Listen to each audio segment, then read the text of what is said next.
তীব্র হেসে দিয়ে মিশানের গাল টানতে লাগলো। মিশান হেসেই যাচ্ছে, কিন্তু হুট করে তীব্র নিজের অজান্তে একটা কাজ করে ফেলল। ঠাস করে মিশানের ঠোঁটে চুমু খেয়ে দিল। মিশান শক খেয়ে চোখ বড় বড় হয়ে গেল। বোকার মতো চোখ বড় করে তীব্রর দিকে তাকিয়ে রইল। কথা বের হলো না মুখ দিয়ে। আর তীব্র নিজের কাছে নিজেই বোকা মনে গেল। বোকার মতো উল্টো করে রুমে চলে গেল। মিশানও রুমে চলে গেল। সকালে ঘুম থেকে উঠে ফ্রেশ হয়ে তীব্র মিশানের রুমের দিকে যায়। গিয়ে দেখেন মিশান নেই। এদিক ওদিক খুঁজতে খুঁজতে কিচেনের দিকে শব্দ পেয়ে কিচেনে যেয়ে দেখে অবাক, মিশান রান্না করছে একা একা। রান্না প্রায় শেষের দিকে। মিশান মনোযোগ দিয়ে রান্না করছে। তীব্র কিচেনে ঢুকে মিশানের পিছন থেকে বলে উঠল, ওয়াও, হোয়াট এ স্মাইল! সাত সকালে এত কিছু রান্না করছো? আমি তো ঘুম থেকে উঠেছি সেই ভোরে। ইয়েস। কি হলো? তুমি যদি এই মুহূর্তে নীলিমার মতো শাড়ি পরে থাকতে তাহলে তোমাকে পুরো বউ বউ লাগতো। এই প্যান্ট শার্ট পরা মেয়েদেরকে চিকেনে মানায় না ঠিক। মিশান তীব্র চোখের দিকে তাকিয়ে বলল, খাবার দেখতে যেমনই হোক, খেতে ভালো হলেই হলো। লজিক আছে কথায়। বাই দ্য ওয়ে, এক কাপ কফি হবে? ওয়েট, দিচ্ছি। থ্যাঙ্কস। মিশান কফি করে তীব্রর হাতে দিল। তীব্র ক্যাবিনেটের উপর বসে কফি খাচ্ছে আর মিশানের রান্না করে দেখছে। মিশান খেয়াল করলো তীব্র মিশানের দিকে তাকিয়ে আছে এক মনে। মিশান বলল, এভাবে তাকিয়ে কি দেখছেন? তোমাকে। আবারও কি গাল টিপতে ইচ্ছে করছে? প্লিজ ডোন্ট মাইন্ড মিশান, আমি নিচে বুঝে উঠতে পারিনি ওরকম একটা কাহিনী করে ফেলবো। আসলে তোমার ঠোঁটটা এত বেশি সুন্দর। স্টপ মিস্টার তীব্র, ফরগেট ইট। বিয়ে করবে আমায়? What rubbish! ভেবে দেখতে পারো, আমায় যদি বিয়ে করো তোমার মাফিয়ার কেয়ারিং কন্টিনিউ করতে পারবো। আর অন্য কাউকে করলে এভাবে সারা দিন রাত কিচেনে পড়ে থাকতে হবে। ভেবে দেখতে পারো, অফার সীমিত সময়ের জন্য। মিশান কিছু বলল না। তীব্রর দিকে তাকিয়ে মিষ্টি একটা হাসি দিল। কফি শেষ করে মগটা পাশে রেখে ক্যাবিনেট থেকে নেমে গেল। নেমেই মিশানের পিছনে দাঁড়িয়ে খুব কাছে গিয়ে মিশানের এক হাত চেপে ধরে কানের কাছে নিয়ে বলল, সম্মতি আছে কি আপনার? আগে মিশনটা সাকসেস হই, যদি বেঁচে থাকি তখন দেখা যাবে নি, কেমন? তাহলে ততদিন আমার থেকে দূরে থাকো। কেন? এখন তো তোমায় দেখলে গাল টিপতে ইচ্ছে করে, পরে আবার কি না কি হয় আবার। দূরেই তো থাকি, আপনি বাংলাদেশ, আমি লন্ডন, আরো দূরে যেতে বলছেন নাকি? এরপর থেকে দূরে মানে তো আমাকে একদম পরপারে চলে যেতে হবে। ভালোই হবে, মায়ের কাছে চলে যাব। ধ্যাত, কি বলছো তুমি? এতটুকু সময়ে তুমি দুটো ফালতু কথা বললে। আমার সামনে কখনো এই ফালতু কথা বলবে না। ওকে ওকে, আমি এসব বলি না, আপনার কথায় মুখ দিয়ে বেরিয়ে এসেছে। হেই মিশান, হুম। গার্লফ্রেন্ড হবে আমার। বিয়ে না করলেও গার্লফ্রেন্ড হতে পারো। প্লিজ মিশান, না করো না। কি শুরু করলেন বলুন তো? বলো না, বউ তো হবে না, অ্যাটলিস্ট জিএফ তো ডিজার্ভ করতে পারি। আমি কি কোনো দিক থেকে কমতি আছি নাকি? ভেবে দেখব। ওকে, টেক ইউর টাইম, তবে অ্যান্সার পজিটিভ চাই। মিশান মুচকি হেসে দিল। তোমাকে বলছিলাম না আমার সামনে হাসবে না, লাগে তো খুব। ওকে, হাসবো না। আমার রান্না শেষ, আমি এখন কিচেন থেকে বের হব। আপনি কি এখানেই থাকবেন? না না, চলো চলো। বলেই কিচেন থেকে বেরিয়ে গেল। নীলিমা ইফতি দুজনেই বেলা করে উঠল ঘুম থেকে। ফ্রেশ হয়ে নিচে নামলো। এসে দেখে মিশান সব রান্না করে রেখেছে। সবাই একসাথে খেতে বসলো। মিশান তীব্র পাশাপাশি বসলো আর টেবিলের অপর পাশে ইফতি নীলিমা। মিশানের হাতের রান্না খেয়ে সবাই খুব প্রশংসা করছে। সবার এক কথাই বলছে মিশানের হাতের রান্না হুবহু নীলিমার হাতের রান্নার মতো হয়েছে। সবাই খাচ্ছে। এরই মধ্যে মিশান নীলিমার দিকে তাকিয়ে বলল, আপু, তোমার ঠোঁটে কি হয়েছে? অমন কালচে হয়েছে কেন? ব্যথা পেয়েছো কিভাবে? নীলিমা মিশানের কথায় লজ্জা পেয়ে গেল। কি বলবে উত্তরে বুঝতে পারল না। মিশানের কথা শুনে তীব্র মিশানের পায়ে পাড়া দিল। মিশান কিছুই বুঝল না। তীব্র চোখের দিকে তাকাতেই ইফতি হেসে হেসে উত্তর দিল, আসলে মিশান, হয়েছেটা কি, বিছানায় পিঁপড়া ছিল, তোমার বোন দেখেইনি। পিঁপড়াটা ঠোঁটে কামড় বসিয়ে দিয়েছে। কিন্তু কোনো কিন্তু নয় মিশান, খেয়ে নাও তাড়াতাড়ি, লেট হয়ে যাচ্ছে আমার, বের হবো না, তাড়াতাড়ি খাও। মিশানের দিকে চোখ টিপ দিয়ে। মিশান কিছুই বুঝলো না, চুপ হয়ে গেল। খাবার শেষ হয়ে যেতেই নীলিমা ইফতি উপরে চলে গেল। কিছুক্ষণ রেস্ট নিয়ে বের হবে সবাই নায়গ্রার উদ্দেশ্যে। ওই, আপনি আমাকে তখন থামালেন কেন পায়ে পাড়া দিয়ে? আমি শিওর ইফতি ভাইয়া আপুর গায়ে হাত তুলেছে, আপুকে হিট করেছে। ঠোঁটটা কেমন কালচে হয়ে আছে আপুর, অনেক ব্যথা পেয়েছে মনে হয়। মিশান, তুমি কি সত্যি কিছু বুঝতে পারছো না? কি বুঝবো? এত বড় হয়েছো, এতটুকু বোঝো না নীলিমার ঠোঁট অমন হয়েছে কেন? মানে বুঝলাম না। মানে ইফতি নীলিমাকে হিট করেছে, সেটা হাত দিয়ে নয়। কাল রাতে যে আমি তোমাকে যেটা করেছিলাম সেম কাজটাই ইফতি নীলিমার সাথে করেছে, শুধু ডোজটা একটু বেশি হয়ে গেছে, বুঝছো?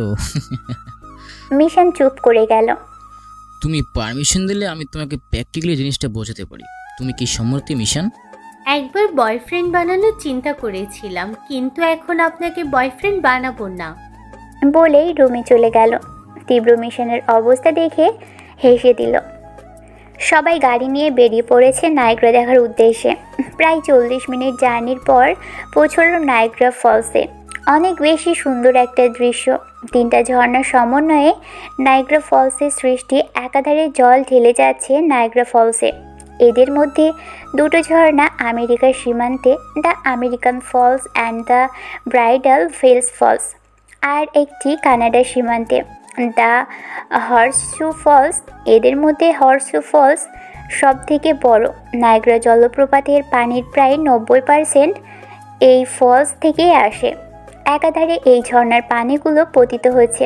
হালকা রোদ উঠতেই পুরো জায়গা জুড়ে রংধনু সৃষ্টি হয়েছে। যে রংধনুর উৎপত্তি জলে হয়েই আবার জলেই তার প্রস্থান। এমন মনোমুগ্ধকর পরিবেশ যে কারোর মনটাই পরিষ্কার করে দিতে পারে, সব ডিপ্রেশন দূর করতে পারে। নীলিমা ইফতি সমানে ছবি তুলে যাচ্ছে, কিন্তু মিশান তীব্র যেন দৃশ্য দেখায় মগ্ন। চারপাশ থেকে ঘুরে দেখতে লাগলো। প্রায় বিকেল হয়ে গেছে, ওরা এখনও এখানেই আছে। ইফতি নীলিমার জোড়াজুড়িতে মিশান তীব্রকে ছবি তুলতে বাধ্য করলো। দুজনকে একসাথে করিয়ে ছবি তুলতে চাইলে তীব্র মিশান চুপ হয়ে যায়। কিরে ভাই, এমন করছিস কেন? কপালে পিক তুললেই তো আর কাপল হয় না। প্লিজ মিশান, তুমিও কেমন একমাত্র দুলা ভাই, আমি আমার আবদার রাখবো না? এগুলো তো স্মৃতি। ত্রিভু চুপ করে আছে। ওকে যাও, তোলো ছবি, আমরা দাঁড়াচ্ছি। তীব্র মিশানের পোজ দেখে নীলিমা ইফতি দুজনেই হতবাক। তীব্র মিশানকে পিছন থেকে জড়িয়ে ধরে মিশানের গালের সাথে গাল লাগিয়ে দাঁড়ায়। একজন আরেকজনের দিকে হেসে তাকিয়ে পিক তুলছেন, নানান রকম পোজ। মিশান, হুম? তোমাকে একটু কোলে নিয়ে একটা ছবি তুলি। বয়ফ্রেন্ড তো বানাবাই না, অন্তত ছবি দেখে দুঃখ ভুলবো নি। মাথা ঠিক আছে? তাহলে সামনাসামনি জড়িয়ে ধরে একটা ছবি তুলি প্লিজ। এই না, একদম না, খবরদার। আপনার কিন্তু হেব্বি সাহস, বুঝেছেন? আমাকে কোনো ছেলে আজ অব্দি টাচ করেনি। আমার চোখের দিকে তাকিয়ে কথা বলতে ভয় পায়। আর আপনি আমাকে যখন তখন জড়িয়ে ধরছেন, কাজটা কিন্তু ঠিক করছেন না, বলে দিলাম। হ্যাঁ, চোখ গরম করে তাকিয়ে। সবার সাথে আমার তুলনা নাকি? কোথায় সাইফুল রোজন তীব্র আর কোথায় আর 5টা ছেলে। বাই দ্য ওয়ে, তোমার গাল টেনে একটা ছবি তুলতে পারে, এটা না করো না প্লিজ। মিশান হেসে দিল তীব্রর দিকে তাকিয়ে। মিশানের গাল টান দিয়ে ছবি তুলতেই তীব্র চোখ মিশানের ঠোঁটের দিকে চলে যায়। মিশান বুঝতে পেরেই হেসে দিয়ে তীব্রকে সরিয়ে দেয়। নীলিমা, কি? মিশান ত্রিব্যর ভালোই মিল হয়েছে, কি বলো? আমিও তাই ভাবছি গো। মিশান তো এমন না, ওর ধারে কাছে ছেলেরা আসবে তো দূরে থাক, ওর দিকে তাকাতেই ভয় পায়। সেখানে তীব্র ভাইয়া কত রকম করছে ওর সাথে। আর বড় কথা হলো, মিশান গত 10 বছরে এরকমভাবে হাসেনি কোনো দিন। তীব্র ভাইয়ার সাথে থাকলেই যেন ওর ঠোঁটে হাসি লেগেই থাকে। আমারও সেম কথা নীলিমা, আমার ভাইটার কোনো মেয়েলই নেশা নেই, আর সে কিনা মিশানের সাথে এমন করে। আর মিশানটাও এত রাগী, সেও কিচ্ছু বলছে না। সারা জীবন শুনেছি, এক বনে 2 বাঘ টিকে না। আরে এখানে এক বোনের 2 ভাগ কি করে? একজন বাঘ আর একজন বাঘিনী। হ্যাঁ গো, তাই দেখছি। সবার সময়টা খুব ভালো কাটছিল। সন্ধ্যার দিকে কটেজে ফিরতেই তীব্রর ফোনে কল এলো। তীব্রর মা কেমন যেন হয়ে গেছে, হসপিটালে অ্যাডমিট করানো হয়েছে। তীব্র 1 সেকেন্ড দেরি না করে বাংলাদেশের জন্য বেরোতে গেলেই সবাই ওর সাথে চলে আসতে চাইলে মিশান বলে দিল মিশান তীব্রর সাথে যাবে আর নীলিমা ইফতি থাকবে। তাই হলো, মিশান তীব্রর সাথে বাংলাদেশে ব্যাক করলো। সকাল প্রায় 8টা বাজে। মিশান তীব্র বাংলাদেশে ল্যান্ড করলো। তীব্র চোখে মুখে চিন্তার ছাপ। হসপিটালে পৌঁছতেই দেখলো তীব্রর মা সুস্থ হয়েছে। কেবিনে ঢুকতেই দেখলো তীব্রর চাচা এসেছে ইন্ডিয়া থেকে। মায়ের কেবিনে উনি বসে আছেন। তীব্রর মা তাকিয়ে আছে এক পলক হয়ে। তীব্র মিশানের সাথে পরিচয় করিয়ে দিল ওর চাচার। তীব্রর চাচা মিশানের দিকে তাকিয়ে মিশানের সাথে ভালো মন্দ কথা বলতো। কেন জানি ওনাকে চেনা চেনা লাগছে। মিশান মনে করতে পারছে না। পরক্ষণে মনে পড়ল তীব্রর চাচার চেহারা প্রায় 70%ই তীব্রর বাবার মতো চেহারা। তীব্র মিশান আলিফা রেজার সামনে যেয়ে বসলো। মিশান এক মনে তাকিয়ে আছে তীব্রর মায়ের দিকে। তীব্র মিশানের পরিচয় মাকে বলার সাথে সাথেই তীব্রর মা কেমন যেন ছটফট করতে লাগলো। মনে হচ্ছে কিছু একটা বলতে চাচ্ছে। খুব উত্তেজিত লাগছে ওনাকে। প্রচণ্ড রকম ছটফট করতেই ডক্টররা এসে ঘুমের ইঞ্জেকশন দিয়ে ঘুম পাড়িয়ে দিল ওনাকে। অনেকক্ষণ পর জ্ঞান ফিরতেই আলিফা রেজা আবার স্বাভাবিক হলো, কিন্তু মিশানের দিকে চোখ ফিরতেই আবারও উত্তেজনা শুরু হয়ে যায়। তীব্র চাচা তীব্রকে আলাদা করে নিয়ে বলতে লাগলো ওর মাকে ঘুম পাড়িয়ে রাখাই ভালো। মিশানকে দেখে অযথা ছটফট করছে, আর মিশান চুপচাপ বসে বসে ভাবছে কিছু একটা গভীর মনোযোগ দিয়ে। তীব্রর মার দিকে তাকাতেই কেন জানি মাথায় কিছু একটা খেলছে। মিশান, তুমি কি ঢাকায় থাকবে নাকি আমার সাথে যাবে? কোথায় যাবেন আপনি? আমি একটু কুয়াকাটে যাব, কাজ পড়ে গেছে। তুমি চাইলে আমার সাথে যেতে পারো, কালকেই ফিরবো। ঠিক আছে, চলুন। আমি একা একা ঢাকা থেকে কি করব? ওকে, লেটস গো।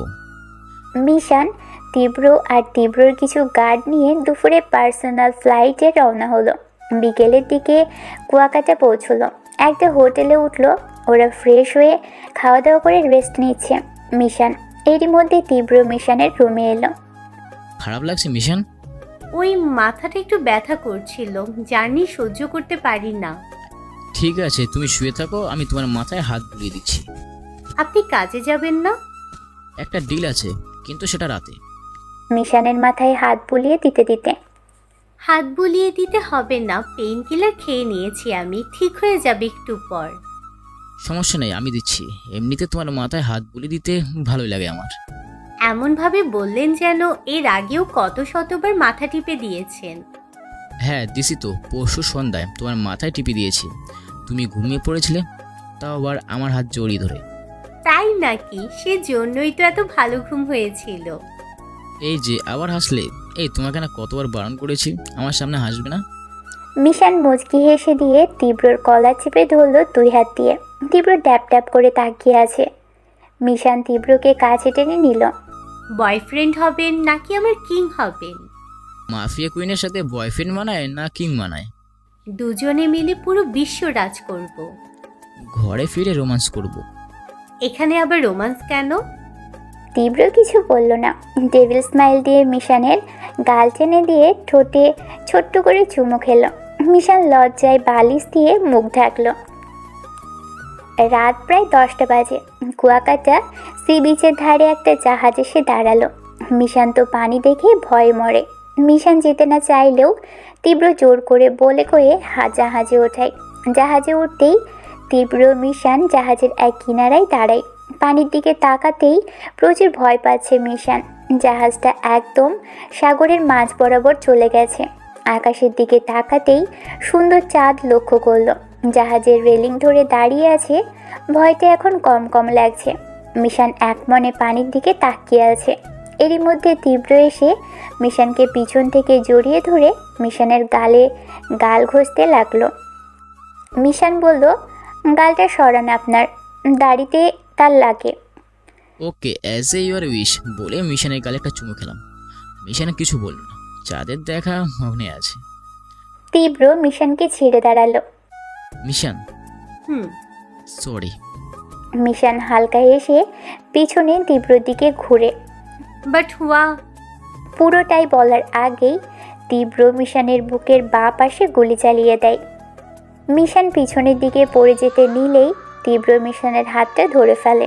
মিশান কিছুই বলতে পারছে না, শরীর থেকে সব শক্তি যেন বেরিয়ে যাচ্ছে। I am so sorry মিশান।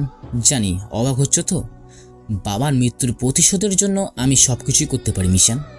তোমার বাবা আমার বাবাকে মেরেছে, তোমার বাবাকে মারতে হলে তোমাকে আগে শেষ করতে হবে, কারণ মিশান খানকে টপকে রিহান খানকে মারানোটা ইম্পসিবল। তাই তো বাধ্য হয়ে তোমাকে আগে শেষ করতে হলো। সো গুড বাই মিশান খান। বলেই আরেকটা গুলি করে মিশানের হাতটা ছেড়ে দিল। বুকের বাঁ পাশে পরপর দুটো গুলি করায় শরীর থেকে প্রাণটা বেরিয়ে যেতে বাধ্য। প্রাণহীন শরীরটা গভীর জলে মিলে গেল নিমেষেই। তীব্র একটা ডেভিল স্মাইল দিল পানির দিকে তাকিয়ে। মিশান পানিতে পড়ে যাওয়ার পর নিজের অজান্তেই তীব্রের চোখ থেকে নোনা জল ছিটকে পড়ল, পানির সাথে মিশে গেল। শেষমেশ মিশানকে কিনা নিজের হাতে হত্যা করতে হলো। কেন জানি নিজের প্রতি ঘৃণা হচ্ছে খুব। বাবার পাপের শাস্তি কেন মেয়ে পাবে না, এটা তীব্র মোটেও ঠিক করেনি। হাজার হলেও মিশানকে একটু হলেও ভালোবেসেছিল। মনের কোণে জায়গা নেওয়া প্রথম নারীই ছিল মিশান। ছন্নছাড়ার মতো একা একা হাঁটতে হাঁটতে হোটেলের দিকে গেল। হোটেলে ফিরে তীব্র মিশানের রুমে গেল, যে রুমটাই মিশান ছিল। শাওয়ারে নিচে যেয়ে তীব্র প্রচণ্ড রকম কান্না করছে, খুব কষ্ট লাগছে। প্রতিশোধের জন্য নিজের ভালোবাসাটাকে শেষ করে দিল নিজের হাতে।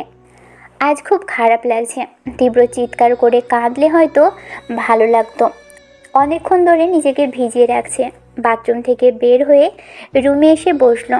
নিজের হাতের দিকে তাকাতেই মনে পড়তে লাগলো এই হাত দিয়েই মিশানের মাথায় হাত বুলিয়েছে, মিশানের গাল টেনেছে, চকলেট ভেঙে ভেঙে খাইয়ে দিয়েছে, মিশানের হাত জড়িয়ে ধরেছে, আর এই হাত দিয়েই মিশানকে খুন করেছে। নিজের অজান্তেই খুব বেশি কান্না করছে তীব্র। যে বালিশটাতে মিশান শুয়েছিল সেই বালিশে মাথা দিয়ে শুয়ে পড়ল। মিশানের সাথে কাটানো প্রতিটা মোমেন্ট মনে পড়ছে। প্রথম দিন মিশানকে দেখা, মিশানকে ভালো লাগা, মিশানের হাসি সব মনে পড়ছে খুব। স্যার, মালটাকে সরিয়ে দিয়েছে একটু আগে। Are you sure? জি স্যার, আমাদের সামনে পাক্কা দুটো গুলি করেছে বুকে, তার মধ্যে সাগরের মধ্যে জলে ফেলে দিয়েছে। এমনি অনেক ভয় পায় পানি, জোর করে শিপে উঠিয়ে শেষ করে দিয়েছে। তীব্রর কি অবস্থা?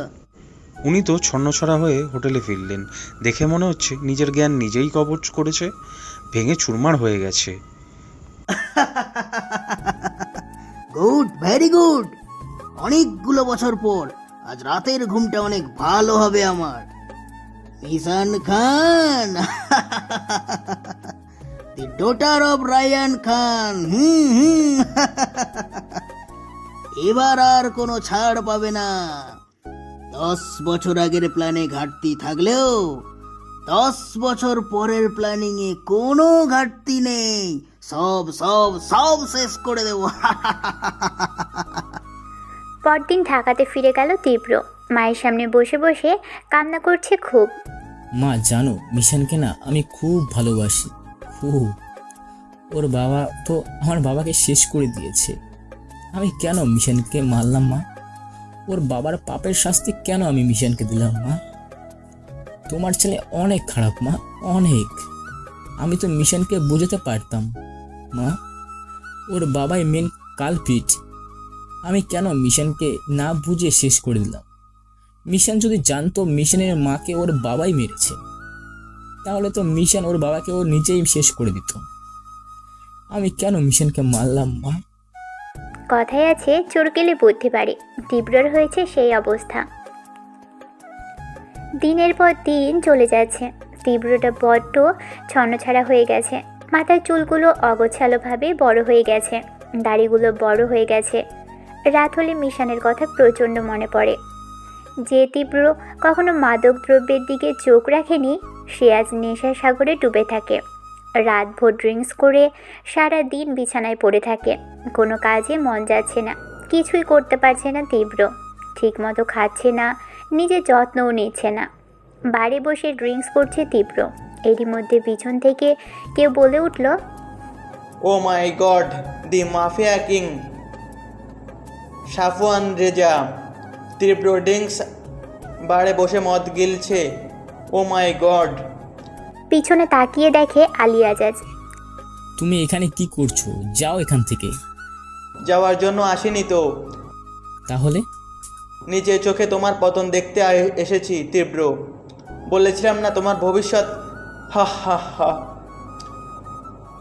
খুব তো মুখ করে বলেছিলে সাফওয়ান রেজা তীব্র। নারী আর মাদক, তেল আর জল, কোথায় গেল সেই বাণী? হে ইউ, আলী আজাজের কলার চেপে ধরে। তুমি সবই জানতে তাই না? মিশন এসেছে আমার লাইফে, তুমি করেছো সব।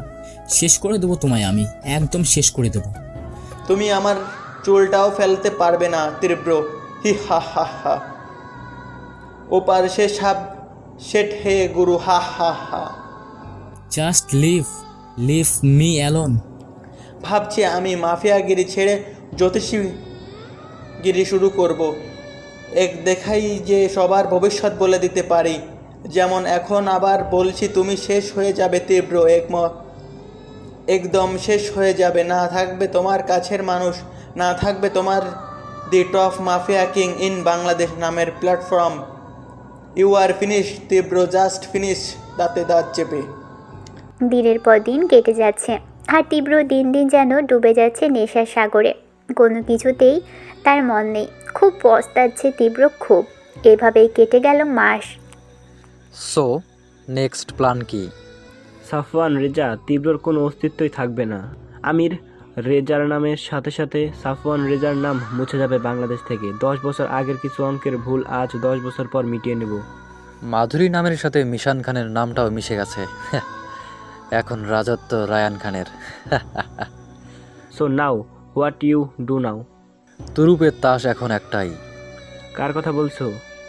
বাড়ি ড্রিঙ্কস করতে করতে সেখানেই ঘুমিয়ে পড়েছে তীব্র। গার্ডরা বাড়িতে নিয়ে যেতে চাইলেও যায় না। এরই মধ্যে পলাশ খবর নিয়ে এলো তীব্রর মাকে খুঁজে পাওয়া যাচ্ছে না। তীব্র এবার হকচকিয়ে ওঠে। মিশানকে হারিয়েছে। এখন মায়ের কিছু হলে মরেই যাবে তীব্র। তীব্র উঠে দাঁড়ালো। হাঁটতে পারছে না ঠিকমতো। সামনে সবটা ঝাপসা দেখছে, ঠিকমতো দেখতেও পাচ্ছে না। গার্ডসরা এসে ধরতে গেলেও ধরতে দেয় না। মাকে খোঁজার উদ্দেশ্যে বেরিয়ে গেল তীব্র। প্রায় 1 মাসের বেশি সময় কেটে গেছে, অথচ রায়হান খান যে মিশনের চিন্তায় জীবন অর্ধেক শেষ হয়ে যায়, সে একটা বারও মিশনের খোঁজ নিচ্ছে না। যেখানে মিশন তীব্রর সাথে যে নিখোঁজ, তীব্রকে একটা ফোন অবধি করেনি, জিজ্ঞেস করেনি মিশন কোথায়। জিজ্ঞেস করার প্রয়োজন মনে করেনি রায়হান খান, কারণ মিশনের মৃত্যুর খবর সবার আগে উনিই পেয়েছেন। কিন্তু তিনি এখনও তীব্রকে জ্যান্ত রেখেছে কেন? মিশনের মৃত্যুর ঘটনাটুকু রেকর্ডও করা আছে, যেটা রায়হান খান বারবার ভিডিও ক্লিপটা দেখে আর হাসে। তীব্ররই কোনো লোক সব খবর নিয়ে যাচ্ছে রায়হান খানকে। দিব্যি ভালো মানুষ চলাফেরা করছে নিশ্চিন্তে। তবে কি হতে পারে আসল রহস্য? দিন কেটে রাত যাচ্ছে। মাকে খুঁজে হতাশ হয়ে গেছে তীব্র। এত পাওয়ার থাকা সত্ত্বেও মাকে খুঁজে পাওয়া যাচ্ছে না। চারদিকে লোক ছড়িয়ে দিয়েছে, সব জায়গায় তন্ন তন্ন করে খুঁজছে, কোথাও পাওয়া যাচ্ছে না। সব ধকলে যেন তীব্র শেষ হয়ে যাচ্ছে। বেশ কয়েকদিন কেটে গেল, মাকে এখনও পাওয়া যাচ্ছে না। হতাশা আর নেশার সাগরে ডুবে আছে তীব্র। স্যার, রাত হয়েছে অনেক, বাড়ি চলুন। কোন বাড়ি? আমার কোনো বাড়ি নেই। আমার জায়গা রাস্তায়। আমি সব শেষ করে দিয়েছি। আমি নিজে হাতে শেষ। পলাশ, জি স্যার। মায়ের কোনো খোঁজ পেলে? না স্যার, আপনি চিন্তা করবেন না, আমরা পেয়ে যাব খুব তাড়াতাড়ি। পাবে না। আমি জানি আমার মাকে রিয়ান খান নিয়ে গেছে, হয়তো মেরে ফেলেছে এতক্ষণে। আমি তার মেয়েকে খুন করেছি, সে কি আমায় ছেড়ে দেবে নাকি? মেরে দিয়েছে আমার মাকে। ছাড়বো না আমি রিয়ান খানকে, ছাড়বো না। স্যার, আপনার চাচা আরিফ রেজা, উনি ফোন করেছিল, কাল নাকি উনি দেশে আসবেন। আপনার সাথে কি একটা জরুরি ব্যাপারে মিটিং আছে। কালটা আসুক, বেঁচে থাকি কাল অবধি, তারপরে দেখা যাবে। তুমি বাড়ি চলে যাও, সবাইকে বাড়ি যেতে বলো। আমি এখানেই থাকবো, মন চাইলে বাড়ি ফিরব। স্যার হুম, চোখ গরম করে তাকিয়ে। আমি বললাম না যাও। আমি একা থাকতে চাই। আমার কথা না শুনলে কালকে থেকে তোমার চাকরি বাতিল। যাও এখান থেকে, সব কটাকে যেতে বলো। Sure sir. বলেই পলাশ চলে গেল। Okay sir. ভোর হতেই পলাশের ফোনে কল গেল। স্যার, তীব্র স্যারকে পাওয়া যাচ্ছে না। পাওয়া যাচ্ছে না মানে? স্যার কোথায় গেছে আর তোমরা কোথায়? স্যার, আমরা বারের সামনেই ছিলাম, ভেতরেও ছিল দুজন ছদ্মবেশে। স্যার টেবিলের মাথা রেখে ঘুমাচ্ছিলেন। ভোরের দিকে দেখি স্যার নেই। রাবিশ, তোমরা কি স্যারের সাথে ঘুমিয়ে পড়েছিলে?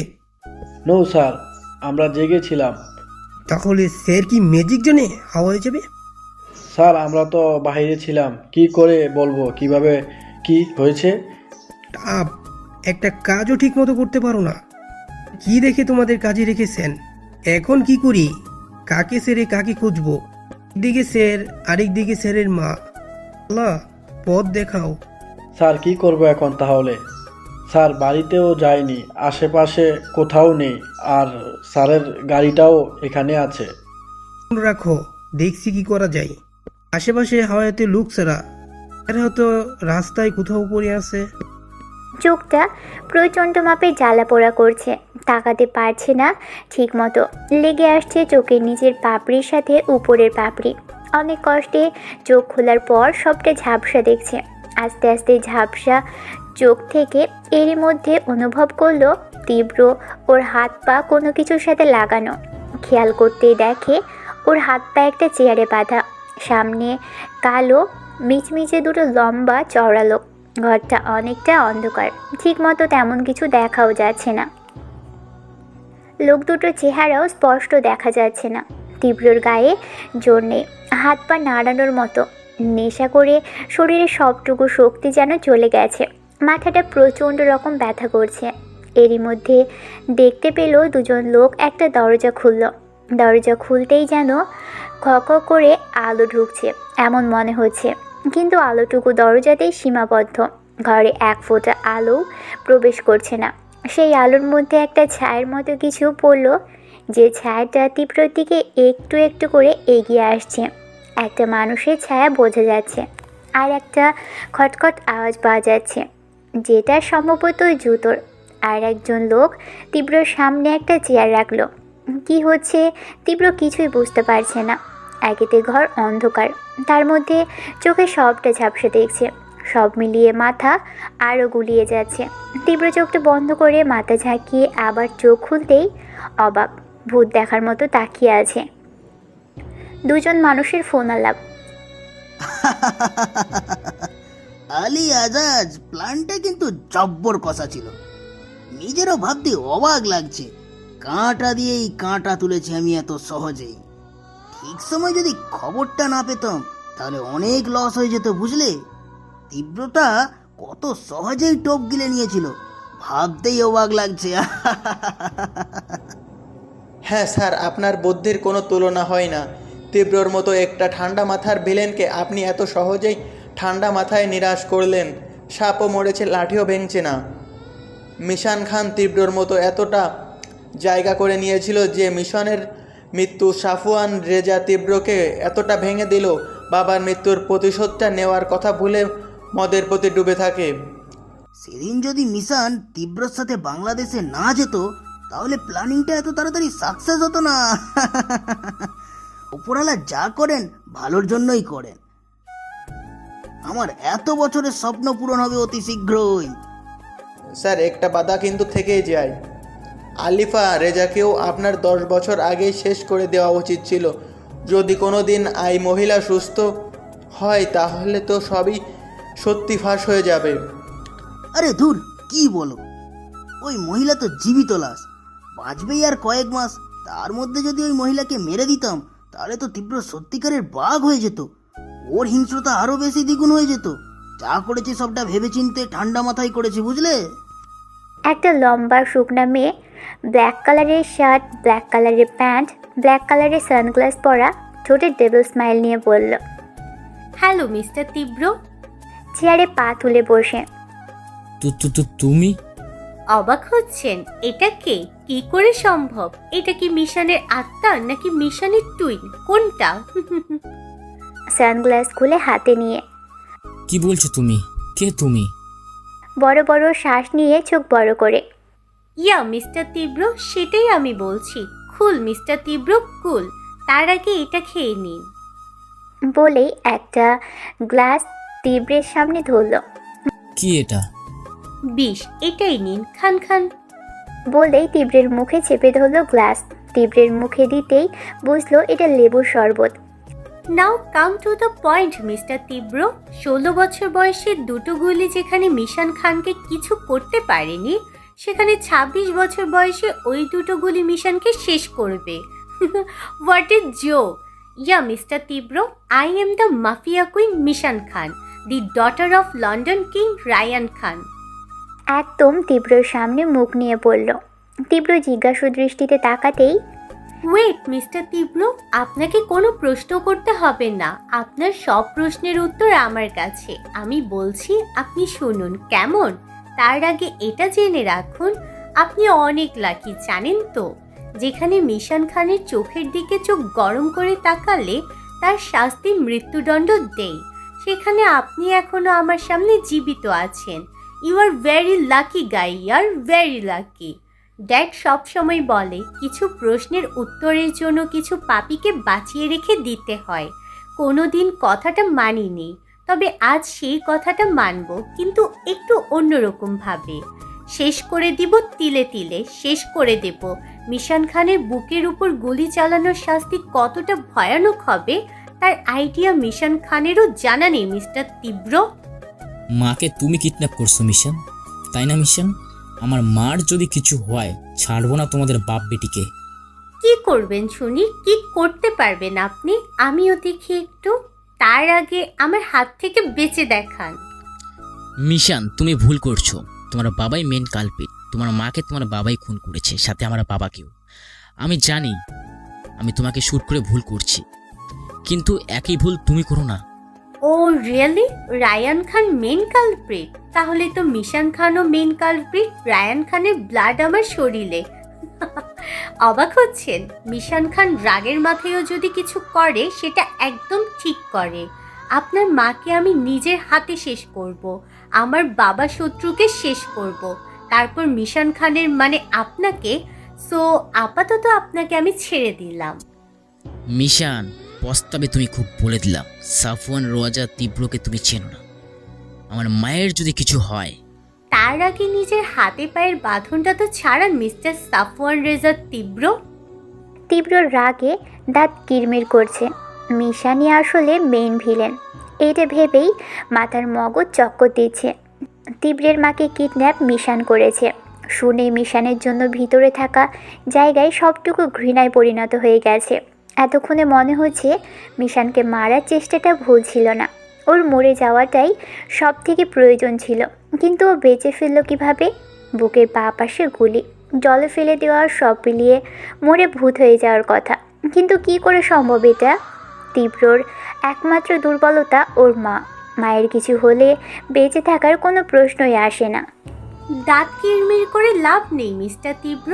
জানি অনেক প্রশ্ন আপনার মাথায় ঘুরছে, আর সব প্রশ্নের উত্তর আমার কাছে আছে, কিন্তু আমি এখন কোনো প্রশ্নের উত্তর দেব না, বিকজ আমার মুড নেই। তবে আপনাকে একটা কথা বলি, আপনারা বাঙালি না, মাথার মগজে শুধু জৈব সার রাখেন, আর আমরা ফরেনাররা জৈব রাসায়নিক দুটোই মগজে রেখে চলি, তাই আমাদের সাকসেস আকাশ ছোঁয়া। By the way, one more thing, জানেন তো আমাদের মতো পেশার লোকের সামনে পেছনে কোনো শত্রু থাকে না, যা থাকে তা আমাদের নিজেদের মধ্যেই, মানে শস্যের ক্ষেত্রে ভূত।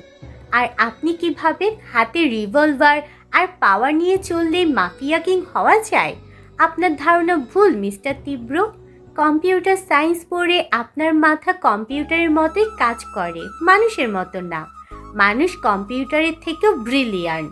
পরিস্থিতি আর পরিবেশের সাথে মানিয়ে নিজেকে এখানে এই প্ল্যাটফর্মে এনেছি, যার জন্য আপনাদের মতো মানুষ রায়ান খানকে শেষ করার আগে মিশান খানের কথা ভাবে।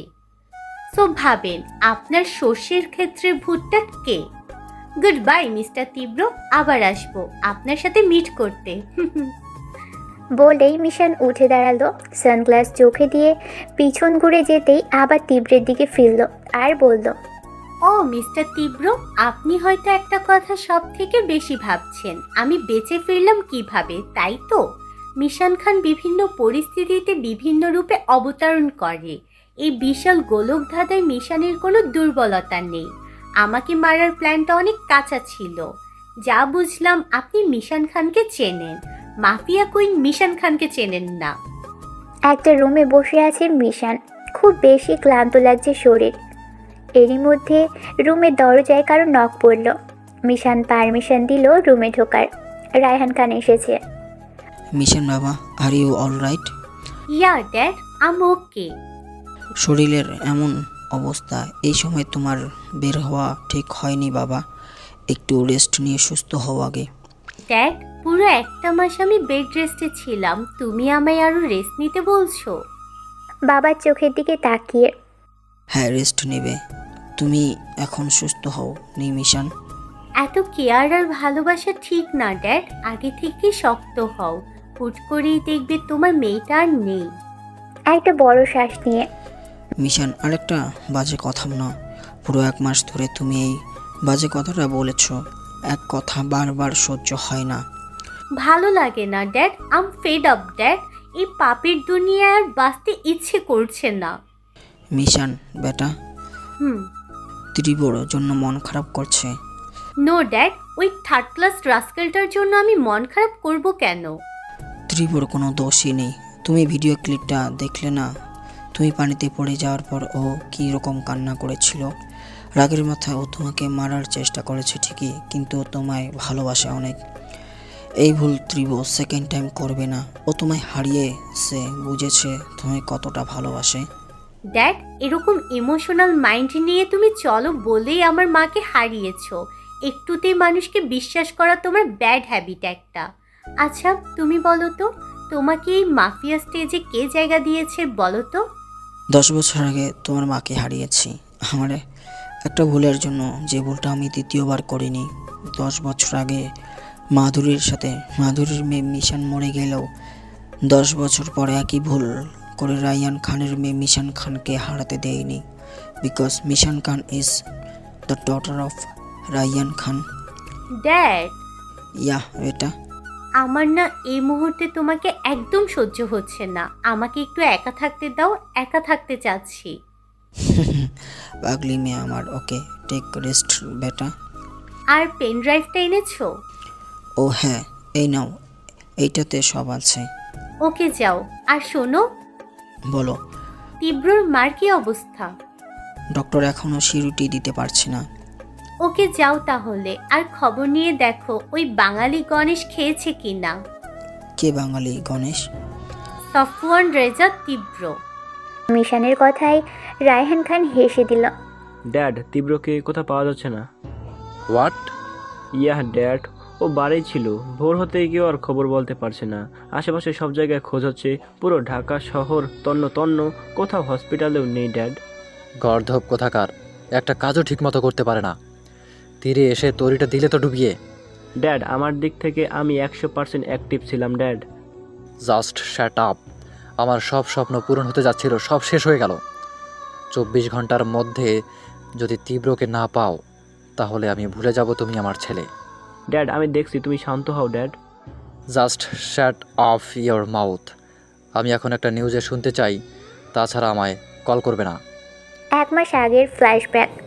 তীব্র বাবা, আমার ভুল হয়ে গেছে। তোমার ভালোর জন্য তোমাকে একটা সত্যি কথা জানানো হয়নি। শুধুমাত্র তোমার ভালোর জন্য এতগুলো বছর আমি চুপ ছিলাম। এখন যদি আমি চুপ থাকি, তাহলে ভবিষ্যতে আরও বড় ক্ষতি হয়ে যাবে তোমার। কি হয়েছে চাচ্ছু? তোমার মার দিকে তাকালে আমার ভেতরটা ফেটে আসে। সত্যিটা হয়তো আর চাপা রাখা ঠিক হবে না, তাতে আমার অনেক বড় পাপ হয়ে যাবে। তুমি না জেনে সাপের লেজে পা দিচ্ছ বাবা। আমি তোমার কথায় কিছু বুঝতে পারছি না চাচ্ছু। মিশানের সাথে তোমার কি সম্পর্ক? তুমি ওকে চেনো? ওকে, ও রায়ান খানের মেয়ে। হ্যাঁ, তো কি হয়েছে? ও তো আমার খুব ভালো বন্ধু, প্লাস এবারে ইউএসএ পার্টনারশিপে ওদের গ্রুপের সাথে হয়েছে। That's it. তুমি কি জানো 2008 সালেও একবার ওদের গ্রুপের সাথে পার্টনারশিপ হয়েছিল তোমার বাবার। হ্যাঁ, জানবো না কেন? সে একই ভুল তুমিও করছো যেটা তোমার বাবা করেছিল। তোমার জন্য তোমার বাবার প্রাণ গিয়েছে, এখন যাবে তোমার। চাচ্ছু, আমি তোমার কথায় কোনো কিছু বুঝতে পারছি না। Please clear this topic. 10 বছর আগের যে ঘটনা তুমি জানো, সেটার পুরো সত্যিটা তুমি জানো না।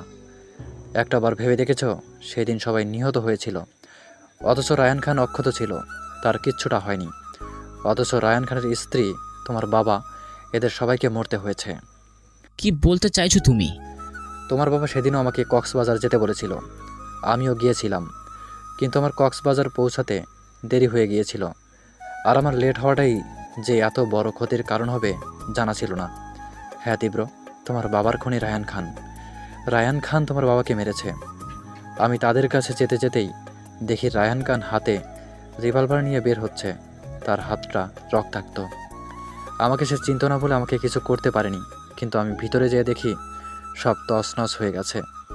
কথাটা শুনেই তীব্রের মাথার রগ ফুলে ওঠে, চোখ রাগে টকবক করছে, যেন চোখের রক্তের বন্যা বইছে। এই সত্যিটা তুমি আগে আমায় কেন বলনি? তোমার ভালোর জন্যই তীব্র। যদি আমি সেদিন তোমায় সত্যিটা বলে দিতাম, তাহলে তুমি হয়তো সাথে সাথে রায়ান খানকে মারতে যেতে, আর তাকে মারতে গিয়ে নিজেই লাশ হয়ে ফিরতে। চোখের সামনে ভাইয়ের মৃত্যুটা দেখেছি, ভাইয়ের ছেলেটাকে হারাতে পারবো না। জানো তীব্র, সেই ছোট্টবেলায় পিয়াল মারা যাওয়ার পর আমি তোমায় নিজের ছেলের মতো করেই দেখেছি। তোমার মধ্যে আমি আমার পিয়ালকে দেখেছি। তোমাকে হারানোর শোক আমি সহ্য করতে পারবো না। ছাড়বো না আমি, এই রিয়ান খানকে আমি ছাড়বো না, শেষ করে দেব। সেটা হয়তো হবে না তীব্র। মানে? রায়ান খানের সামনে বিশাল ঢাল আছে, সেটা হলো মিশান খান। মিশান খান বেঁচে থাকতে রায়ান খানের একটা চুলও কেউ স্পর্শ করতে পারবে না। আমি অনেক চেষ্টা করেছি তীব্র, অনেক বড় গ্যাংস্টার হায়ার করেছি রায়ান খানকে শেষ করার জন্য, কিন্তু মিশান খানের জন্য তাদের লাশ হয়ে ফিরতে হয়েছে। না বাঁচবে মিশান খান, না বাঁচবে রিয়ান খান, সব কটাকে শেষ করব আমি। কিন্তু কিভাবে? জাস্ট ওয়েট অ্যান্ড সি চাচ্ছু। বলেই তীব্র চলে গেল। বোঝাই যাচ্ছে মেন ভিলেন আরিফ রেজা। মিশান জলে ভয় পাই দেখে তীব্র মিশানকে মারার জন্য কুয়াকাটাটাই সিলেক্ট করে। হার্ট বরাবর দুটো গুলি করে জলে ফেলে দিলে বাঁচার কোনো চান্সই নেই, কিন্তু তীব্র মিশানকে গুলি করে ফেলে দেয় ঠিকই। তীব্রের গ্যাংয়ের মধ্যে ওর শত্রুপক্ষের কিছু লোক মিশেছিল, তার সাথে রায়হান খানেরও লোক ছিল মিশে, যে দূর থেকে সবটা রেকর্ড করে আরেকজন সব ইনফরমেশন দিয়ে গেছে। 10 বছর আগে গার্ড ছেড়ে বাংলাদেশে এসে স্ত্রীকে হারিয়েছেন, তাই একই ভুল তিনি দ্বিতীয়বার করেননি। না নিজে কখনো গার্ড ছেড়ে বের হয়, না মিশানকে গার্ড ছেড়ে বের হতে দেন। মিশানের সাথে অনেকগুলো গার্ড থাকলেও মিশানের আড়ালে 10-12 জন পুরুষ গার্ড সাধারণ মানুষের সাথে মিশে থাকে, যা সবার আইডিয়ার বাহিরে। মিশান ওর বাবার পায়ে ধরেও যদি বলে গার্ড ছাড়া বের হবে, রায়হান খান কোনো মতেই রাজি হবেন না। মিশানের কোনো দুর্বলতা নেই, থাকতে পারে, কিন্তু রায়হান খানের একমাত্র দুর্বলতা মিশান খান। মিশানকে পানিতে ফেলে শিপ নিয়ে তীব্র চলে যাওয়ার পর ওর গার্ডরা এসে মিশানকে উদ্ধার করে। তীব্র হাত পা বাঁধা অবস্থায় আছে, কতগুলো দিন খেয়ে না খেয়ে ছিল। নিজের যত্নে, অনিয়ম আর নেশার সাগরে ডুবে থেকে শরীরের সবটুকু বল চলে গেছে। তীব্রকে খাওয়ানোর চেষ্টা করছে অনেক, কিন্তু কেউ খাওয়াতে পারছে না। এরই মধ্যে রায়হান খানের প্রবেশ। কেমন আছো ত্রিব? তীব্র দাঁত কিরমির করছে। মাথা ঠান্ডা করো ত্রিব, শুনলাম তুমি খাচ্ছ না, খেয়ে নাও বাবা। জাস্ট শ্যাট আপ রিয়ান খান। সিম্পলিতে দেখাচ্ছ আমার বাবাকে মেরে আমার সামনে ভালো সাচ্ছ। তীব্রর কথায় হেসে দিল। ত্রিব, তুমি ভুল বুঝছো আমায়। ঠিক না ভুল সেটা সময়ই বলে দেবে। আমার মায়ের যদি কিছু হয়, মিশান খান আর রিয়ান খানকে কেউ বাঁচাবে না, শেষ করে দেব। তুমি কি জানো মিশনের দিকে কেউ চোখ তুলে কথা বলতে পারে না। মিশনের সামনে কেউ উঁচু গলায় চোখ রাঙিয়ে কথা বললে ওর মুখ থেকে না সোজা ওর রিভলভার থেকে গুলি বের হয়। আর সেখানে তুমি মিশনকে মারার জন্য ওর বুকে গুলি করেছো, তার মধ্যে পানিতেও ফেলে দিয়েছো। মিশন তোমাকে এখনও জীবিত রেখেছে। ভাবো একবার ত্রিব, আমিও যদি কোনোদিন মিশনের দিকে চোখ রাঙিয়ে কথা বলি, ও আমায়ও মেরে দিবে। আর সেখানে তুমি কত বড় অপরাধ করেছো। তোমাকে কি মিশন কান ছাড়বে ভেবেছ? ভুল হয়ে গেছে, ওকে 2টা গুলি করে 200টা গুলি করা উচিত ছিল। হ্যাঁ, ভুল তো হয়েছে ত্রিব। মিশনকে মারার প্ল্যানিংটা এরকম একদম কাঁচা ছিল। তুমি মিশনের সম্পর্কীয় কিচ্ছুটি না জেনেই ভুল স্টেপ নিয়েছো। তোমাকে কিছু বিষয় ক্লিয়ার করে দেয় ত্রিব। প্রথম তো তুমি ভেবেছ মিশন জলে ভয় পায়, জলে ফেলে দিলে বাঁচার কোনো চান্সই নেই। তুমি কি জানো মিশন 16 বছর বয়সে লন্ডনে আন্তর্জাতিক পর্যায়ে ডুব সাঁতারে অ্যাথলেট চ্যাম্পিয়ন হয়েছিল? জানো না, শুধু জানো মিশন জল দেখে ভয় পায়। কথাটা শুনে তীব্র অনেকটাই শক্ট খেল। দ্বিতীয়ত, মিশনের জন্মের পর জানতে পারি আর 5টা মানুষের মতো মিশনের হার্ট সেম পজিশনে না, যার জন্য বুকে গুলি করাই ওর হৃৎপিণ্ড স্পর্শ করতে পারেনি। তাই বারবার একই জায়গায় গুলি খেয়েও মিশনের কিচ্ছুটি হয়নি। আর তৃতীয়ত, মিশন নিজেও জানে না ওর পিছনে কতগুলো গার্ড থাকে সাধারণ মানুষের ভিড়ে। মিশনকে আমি উইদাউট গার্ড বের হতে দিব, এটা দুঃস্বপ্নতেও অসম্ভব। রায়হান খানের প্রত্যেকটা কথাই তীব্র আলাদা আলাদা ঝটকা খেয়ে যাচ্ছে, কিছুই বলছে না, চুপ করে আছে। সো নেক্সট টাইম মিশনকে শেষ করার আগে 1000বার ভেবে নিও। যদি মিশনের হাত থেকে বাঁচতে পারো খাবারটা খেয়ে নাও ত্রিব। খাবো না। জেদ করো না বাবা, খেয়ে নাও। বললাম তো খাবো না। একই ভুল সেকেন্ড টাইম করো না ত্রিব। মিশনকে আমি বারবার আটকে রাখতে পারবো না, ও আমার মতো শান্ত না। তোমাকে মারতেও 2বার ভাববে না। আমি খাবো না। তোমার বাবাকে আমি মারিনি ত্রিব। সময় সব উত্তর তোমায় দিবে, আর কিছু বলবো না। আমাকে এভাবে ঠিক কতদিন বেঁধে রাখবে? সেটা তোমার উপর ডিপেন্ড করে। তোমার মস্তিষ্ক এখন ঠিকঠাক কাজ করছে না, যতক্ষণ না ঠান্ডা হচ্ছে ততক্ষণ এইভাবে রেখে দেওয়া হবে।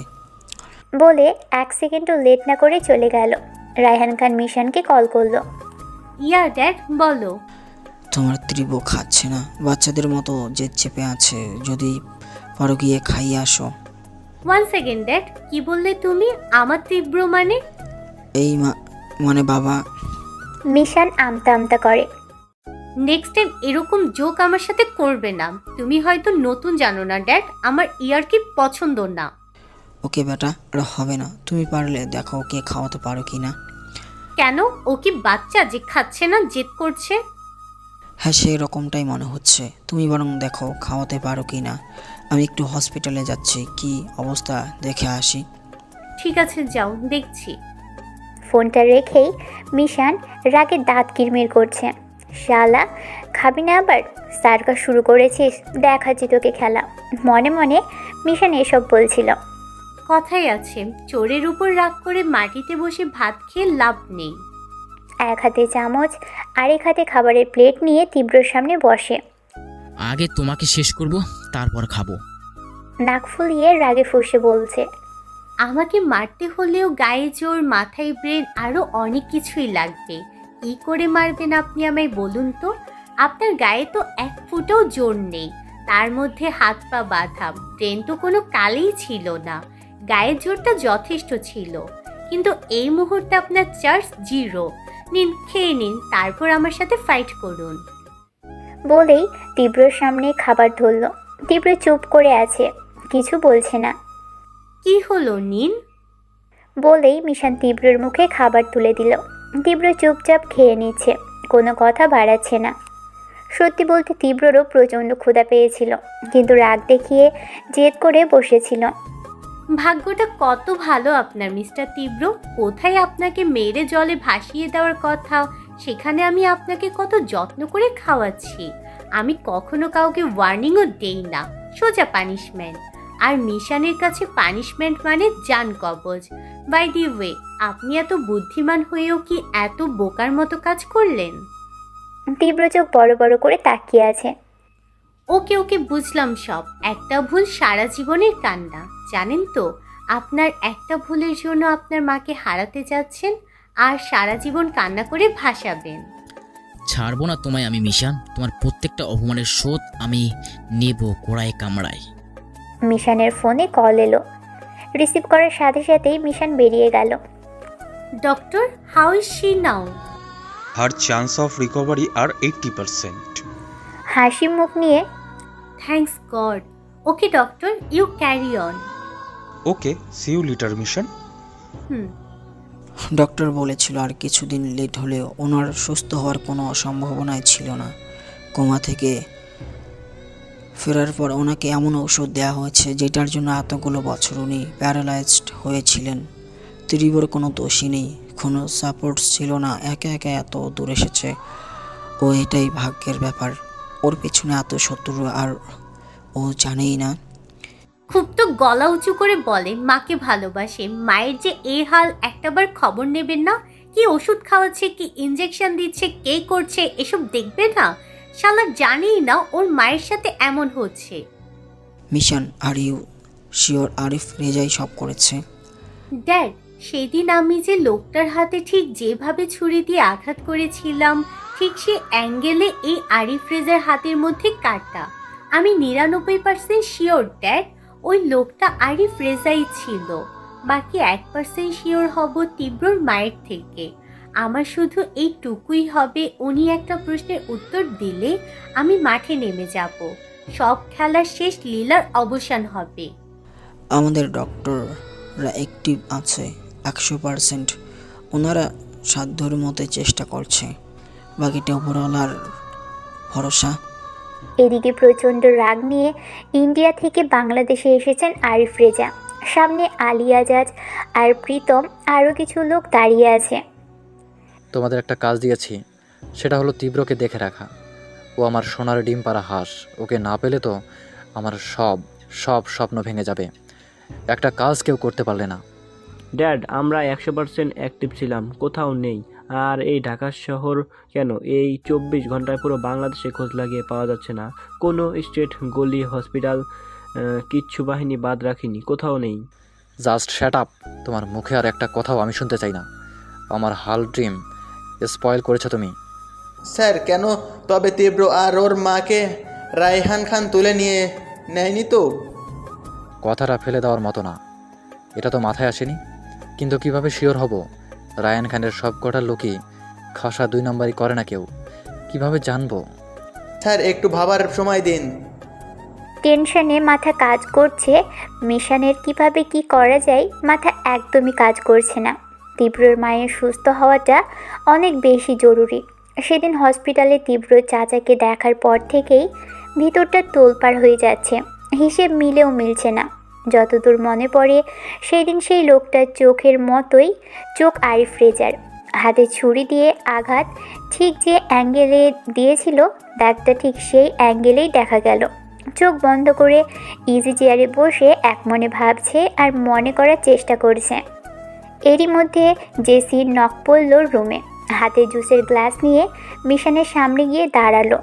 মিশান গ্লাসটা হাত বাড়িয়ে নিতে যাবে, তখনই জেসির মুখের দিকে তাকিয়ে ডেভিল স্মাইল দিয়ে রহস্যময়ভাবে বলল, জানো জেসি, রুশ পুটিনকে মারার জন্য অনেক চেষ্টা করা হয়েছিল, কোনোভাবেই সাকসেস হচ্ছিল না শত্রুপক্ষ। তাকে গুলি করা হলো, তবু মরল না। খাবারে বিষ মিশিয়ে দেওয়া হলো, সেটা খেয়েও কিছু হলো না। তারপর তাকে হাত পা বেঁধে বস্তায় ভরে জলে ফেলে দেওয়া হলো, তারপর সে মরল। আমার সাথে কত মিল ওনার, তাই না জেসি? মানে? প্রচণ্ড পরিমাণ ঘামছে জেসি, কিছু বলতে পারছে না। বুক ধড়ফড় করছে, হাত পা কাঁপছে প্রচুর। আমার কি মনে হয় জানো, রুশ পুটিনের আত্মাটা আমার মধ্যে বিরাজ করে, তাই হয়তো আমি জলে ভয় পাই। কিন্তু দেখো, আমাকে গুলি করা হয়েছে, আমি তাও মরিনি। গুলি করে জলে ফেলে দেওয়া হলো, আমি তাও মরিনি। আর আজ আমি বিষ খাবো, দেখি মরি কিনা। এই টেস্টটা করা হয়নি। মিশানের কথা শুনে হাত থেকে জুসটা পড়ে গেল জেসির। ভয়ে কাবু হয়ে যাচ্ছে। এ কি করলে জেসি? জুসটা ফেলে দিলে? তুমি ঘামছো কেন? এ বা, আবার কেঁপে কেঁপে উঠছো কেন? আমি কি তোমায় ধমক দিয়েছি? ভয় পাচ্ছ কেন? কি হলো? Are you alright Jessie? Ma'am, sorry ma'am, আমার ভুল হয়ে গেছে, ক্ষমা করে দেন। কোনোদিন কি শুনেছো জেসি মিশন কাউকে ওয়ার্নিং দেয়? কাউকে ক্ষমা করতে দেখেছো মিশন খানকে? ম্যাম, সরি ম্যাম, আমি নিরুপায় ছিলাম। ম্যাম প্লিজ আমাকে ক্ষমা করে দেন। ছোটবেলা থেকে মা আমায় নিম খাওয়াতো আর প্রতিদিন ভাতের থেকে জুস খাওয়াতো। কেন জানো জেসি? না ম্যাম। টানা 12 বছর নিম খেলে সাপের বিষও শরীরে কাজ করে না, আর খেজুর খেলে কৃত্রিম বিষও কাজ করে না। তাই মায়ের এই রিচুয়ালস আমার খুব ইন্টারেস্টিং লেগেছে, তাই এখনো এই চারটা ফলো করি। কিন্তু বিষ খেয়ে কখনো প্র্যাকটিক্যালি দেখা হয়নি জেসি, আসলে ব্যাপারটা কতটুকু সত্যি। সো এখন টেস্টটা করতে খুব ইচ্ছে করছে। তুমি বরং আরেক গ্লাস জুস আনো আর আমার সামনে বিষ মেশাবে। ম্যাম। যদি বাঁচতে চাও তাহলে যা বলছি তাই করো। ম্যাম। যাও। মিশানের কথা মতো জেসি জুস বানিয়ে আনলো। মিশানের সামনে বিষ মেশানো। মিশান জুসটা হাতে নিল খাওয়ার জন্য। এদিকে জেসি প্রচণ্ড পরিমাণ ভয় পাচ্ছে আর বুক ধড়ফড় করছে, এমনভাবে যেন বুক থেকে হৃৎপিণ্ডটা বেরিয়ে যাবে। মিশান গ্লাসটা নিয়ে ঢকঢক করে খেয়ে নিল। জেসি সামনেই দাঁড়িয়ে আছে। খাওয়া শেষ হবার অনেকক্ষণ সময় কেটে গেল, মিশানের কিচ্ছুটি হয়নি। জেসি পুরাই অবাক। বিশেষ দ্রষ্টব্য, এটা আবার কেউ বাসায় ট্রাই করিয়েন না, এইটা সায়েন্টিফিক একটা ব্যাপার, কেউ ঘাবড়ে যাইয়েন না। প্রীতমকে বলে দিও মিশান খানের মধ্যে রুশ পুটিনের আত্মা বিরাজ করেছে, তাই সব শেষ করেও তার আত্মাটা বিদায় হবে। তুমি যা ইচ্ছে করে নিতে পারো। মিশান খান খুব তাড়াতাড়ি তোমাদের বাপ বেটার খেলা শেষ করবে। জেসি চুপ করে আছে। Is that clear Jessie? Dad, তুমি এক কাজ করো, নারায়ণ সিং এর সাথে কন্ট্রাক্ট করো, উনিও তো ড্রাগ মাফিয়া, রাইট? হ্যাঁ, এটা ঠিক বলছো, এটা আমাদের জন্য plus point. But Mishan, are you sure Arif Reza? Yeah dad, I'm damn sure Arif রেজাই নাটের গুরু। আর আমার কাউন্ট যদি ঠিক হয়, Pritam was the son of Arif Reza. আমরা লেট করলে অনেক পিছিয়ে যাব, তাই এখন আমাদের ফার্স্ট মিশন হচ্ছে আরিফ রেজার ইন্ডিয়াতে যতগুলো লিঙ্ক আছে সব কাট করে দেওয়া। সো তুমি তোমার কাজটুকু করো। আর ত্রিব, ওকে সবটা বুঝিয়ে বলা উচিত। এইভাবে হাত পা বেঁধে রাখা হয়েছে এতক্ষণ ধরে, কাজটা ঠিক হচ্ছে না। কোনটা ঠিক কোনটা ভুল তোমার থেকে জানতে হবে না। ওকে মারতে তো দিবেই না, তাই বলে পুরোপুরি ছেড়ে তো দিতে পারি না, শাস্তি ওকে ভোগ করতেই হবে। 1 মাস ধরে আমার হসপিটালে বেডে পড়ে থাকতে কেমন লেগেছে ও সেটা বুঝুক। না হয় হাত পাটা একটু চেয়ারে বাঁধা, বাট বেশি দিন থাকতে হবে না। ওর মা একটু রিকভার করুক, দেন ওকে নিয়ে ভাবা যাবে। সব সময় তোমার জেদ। শোনো বাবা, কিছু মানুষ থাকে যাদের সাথে রিভেঞ্জ নেওয়ার সম্পর্ক না, এটা বোঝার চেষ্টা করো। মানে কি বুঝাতে চাইছো? চোখ কুচকে বাবার দিকে তাকিয়ে। আজকে আমি যদি তোমায় ধমক দেই, তাহলে কি তুমি আমার উপর রিভেঞ্জ নিতে আসবে? আগে ধমক তো দিয়ে দেখো। মেয়ের কথায় রায়হান খান হতাশার শ্বাস ফেললেন, আর কিছু বললেন না। জানি মিশান এমনই, ভালোবাসা নিজের মধ্যে চাপা রেখে সবসময় রাগ আর জেদটাই প্রকাশ করতে জানে। হসপিটালের থেকে শেষ রাতের দিকে, আনুমানিক রাত 2টা হবে, কল এলো তীব্রর মা নাকি প্রচণ্ড ছটফট করছে, কিছু একটা বলার চেষ্টা করছে। মিশান 1 সেকেন্ডও লেট না করে হসপিটালে চলে গেল।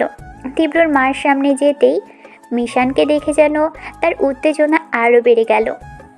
Aunty, are you alright aunty? খারাপ লাগছে খুব আন্টি। আন্টি তীব্রর কথা বলছেন? তীব্রকে আসতে বলবো? বলতেও খুব কষ্ট হচ্ছে, শ্বাস প্রশ্বাস আটকে আসছে। আন্টি ওয়েট, আমি নিয়ে আসছি তীব্রকে, আপনি শান্ত হন প্লিজ আন্টি, আমি এক্ষুনি যাচ্ছি তীব্রকে আনতে। মিশান বুঝলো উনি তীব্রর কথাই বলছে। ডক্টররা বলল রাতেও এমন করছিল, তারপর ইঞ্জেকশন দিয়ে ঘুম পাড়িয়ে দেওয়া হয়েছিল। ঘুম ভাঙার পর আবারও সেই একই রকম করছে, হয়তো কিছু বলতে চাইছে উনি। 1 সেকেন্ডও লেট না করে মিশান চলে গেল। মিশানদের একটা প্যালেসে তীব্রকে আটকে রাখা হয়েছে। প্যালেসে ঢুকেই সোজা তীব্রর কাছে গেল, চেয়ারে হেলান দিয়ে তীব্র ঘুমোচ্ছে দেখে খুব কষ্ট লাগলো মিশানের। তীব্রর খুব কষ্ট হচ্ছে এভাবে মাথা কাত করে ঘুমোতে। মিশান সামনে যেয়ে তীব্রকে ডাকলো, তীব্র, এই তীব্র উঠুন, পরে ঘুমাবেন, এক জায়গায় যেতে হবে। মিশান তীব্রর হাত পায়ের সব বাঁধন খুলে দিল। তীব্র এখনও কিছুই হুঁশে আসছে না, এক মনে তাকিয়ে আছে মিশানের দিকে। মিশান সবসময় ব্ল্যাক, ডার্ক ব্লু এইসব কালারের শার্ট পরে, আজ সাদা রঙের একটা শার্ট পরেছে, একদমই অন্যরকম লাগছে। সবসময় একরকম টাইপের কালারের শার্ট পরাই আজকে কেমন জানি অমিল লাগছে। মিশান তীব্রকে জামা কাপড় দিয়ে ফ্রেশ হয়ে নিতে বলল। তীব্র চুপচাপ ঘুমের ঘোরেই ফ্রেশ হয়ে জামা কাপড় বদলে নিল। গাড়িতে বসে আছে তীব্র, মিশান ড্রাইভ করছে। তীব্র এখনও কিছুই বুঝতে পারছে না কি হচ্ছে, চোখ জুড়ে প্রচণ্ড ঘুমের আনাগোনা চলছে। অনেকক্ষণ পর তীব্র বলে উঠল, মিশন, আমরা কোথায় যাচ্ছি? হসপিটালে। হসপিটালে কেন? শেষবারের মতো মাকে দেখাতে নিয়ে যাব। শেষবারের মতো মানে? সূর্যটা এখনো ওঠেনি, ওঠার আগেই আপনাকে পরপারে পাঠিয়ে দেব। মার কি হয়েছে মিশন? সেটা কি সত্যিই জানা খুব প্রয়োজন মনে করেন আপনি? মানেটা আপনাকে বলার মতো মুড আমার নেই, যখন মুড হবে তখন বলবো। হসপিটালে এসে গেছি, গাড়ি থেকে নামুন। হসপিটালে ঢুকেই মায়ের কেবিনে ঢোকার পর তীব্রর মা তীব্রকে দেখে যেন আত্মার পানি পেল। একটা বিজয়ের হাসি দিল আলিফা রেজা। তীব্র উত্তেজিত হয়ে মায়ের কাছে গিয়ে মাকে জড়িয়ে ধরল। মামা, তুমি কেমন আছো মা? তোমার খারাপ লাগছে খুব মা? মিশান একটা চেয়ার টেনে বসলো। তীব্রর মা চুপচাপ ছেলেকে এক মনে দেখে যাচ্ছে। জানি কত জন্ম পর ছেলেকে দেখছে। মাকে সামনে পেয়ে তীব্র চোখ জলে ভরে এলো। এখন অনেকটাই সুস্থ হয়েছে আলিফা রেজা, শুধু কথা বলতে পারছে না, তবে চেষ্টা করছে কথা বলার। হাত পায়ের মুভমেন্ট করতে পারছে একটু একটু। ভালো মতো ট্রিটমেন্ট পেলেই কিছুদিনের মধ্যেই ঠিক হয়ে যাওয়ার সম্ভাবনা রয়েছে। তীব্রর মা মিশানের দিকে তাকাতেই মিশানকে ইশারা করলো কাছে যেতে। মিশান কাছে যেতেই মিশানের গালে হাত দেওয়ার চেষ্টা করলো। তীব্র অনেকটাই অবাক হলো, কিছু বলতেও পারছে না, আবার কিছু বুঝতেও পারছে না। আন্টি, এখন একটু ভালো লাগছে? মাথা নাড়িয়ে হ্যাঁ উত্তর দিল। মিশান বুঝতে পারছে না ওনাকে এখনই প্রশ্নটা করবে কিনা। একেতে সময় নেই, তার মধ্যে ওনার এই অবস্থা। মিশান চোখ বন্ধ করে একটা শ্বাস নিয়ে বলল, আন্টি, আমাকে শুধু একটা প্রশ্নের উত্তর দিন। আপনার কোনো কষ্ট করতে হবে না, শুধু মাথা নাড়িয়ে হ্যাঁ আর না বলবেন, ব্যাস। আর কিছু করতে হবে না, প্লিজ আন্টি। আন্টি, সেই দিন 10 বছর আগে সেই ঘটনায় সেদিন যে লোকটা ছিল সেটা কি Arif Reza?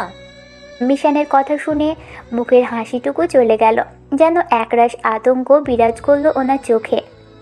Aunty, yes or no please মনে করার চেষ্টা করুন।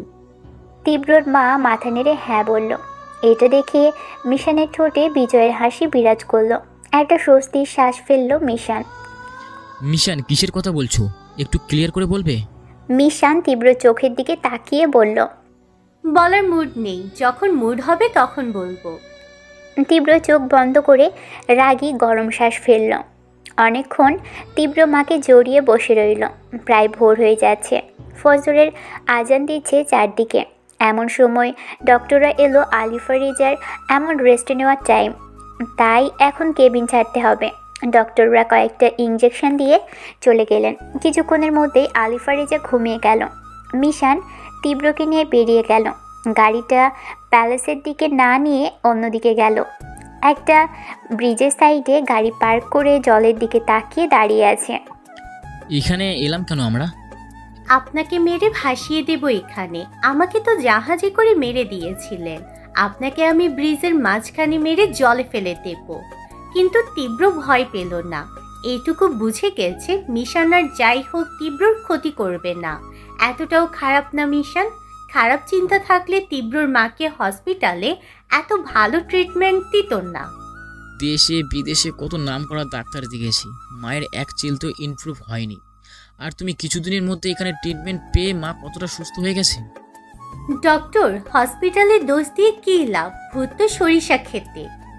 মানে? আপনি অনেক বুদ্ধিমান ঠিক আছে, কিন্তু একটা জায়গায় এসে কোনো বুদ্ধি পাওয়ার কিছুই কাজে দেয় না। সেটা কি জানেন? সেটা হলো বিশ্বাস। যখন আপনি কাউকে বিশ্বাস করবেন তার উপর ভরসা চলে আসবে। আর কারোর উপর ভরসা মানে আমরা তাকে বুদ্ধি দিয়ে যাচাই করতে ভুলে যাই। আপনারা বাঙালি দুই টাইপের, এক খুবই সহজ সরল, সবটা সহজেই মেনে নিতে চান, আর দুই খুবই স্বার্থপর, সব সময় পরের থালায় ভাগ পাততে চান। সেটাই আপনাদের সমস্যা। যদি মিউট থাকে একটু ক্লিয়ার করবে ব্যাপারটা? আপনি কি জানেন আপনার গ্যাংয়ের মধ্যে এমন কিছু লোক জড়িয়ে আছে যাদের আপনি অনেক বিশ্বাস করেন, আর তারাই আপনার ক্ষতি করছে? জানেন না, কারণ আপনার আইডিয়ার বাইরে সব। আপনার মাকে আপনি ডক্টর দেখিয়েছেন ঠিকই, ডক্টর প্রেসক্রিপশনও দিয়েছিল ঠিকই, কিন্তু আপনার বাড়িতে এসে সব বদলে যায়। I mean prescription.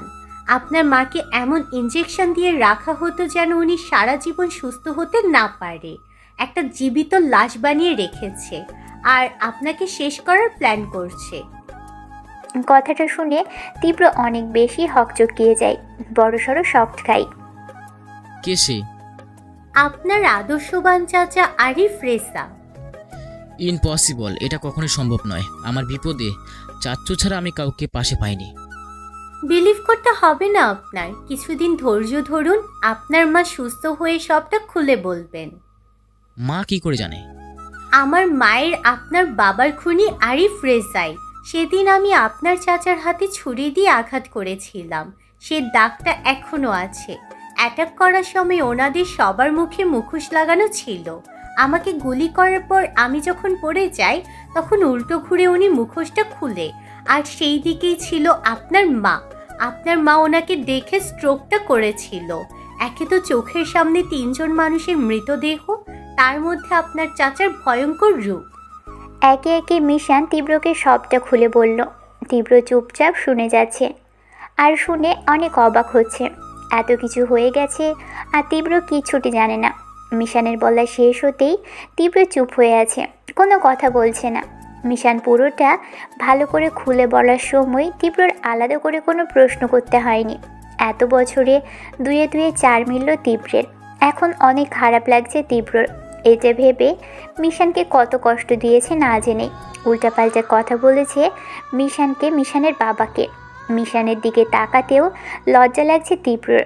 যদি একটি বার মিশানের সাথে সবটা শেয়ার করত, তাহলে মিশানের উপর এত বড় ঝড় যেত না। অনেক শক্ত মিশান, অসুস্থতাকে প্রশ্রয় দিয়ে একটা মাসও রেস্ট নেয়নি। কাজে লেগে গেছে নিজের লক্ষ্যের উদ্দেশ্যে। না জেনে মিশানের ক্ষতি করার সত্ত্বেও মিশান উল্টো উপকারী করছে। তীব্রর মাকে সুস্থ করার জন্য উঠে পড়ে লেগেছে। হিসেব মিলছে না হিসেব। মিশান খান কি করে বাঁচতে পারে? How is that possible? কি আছে ওর মধ্যে?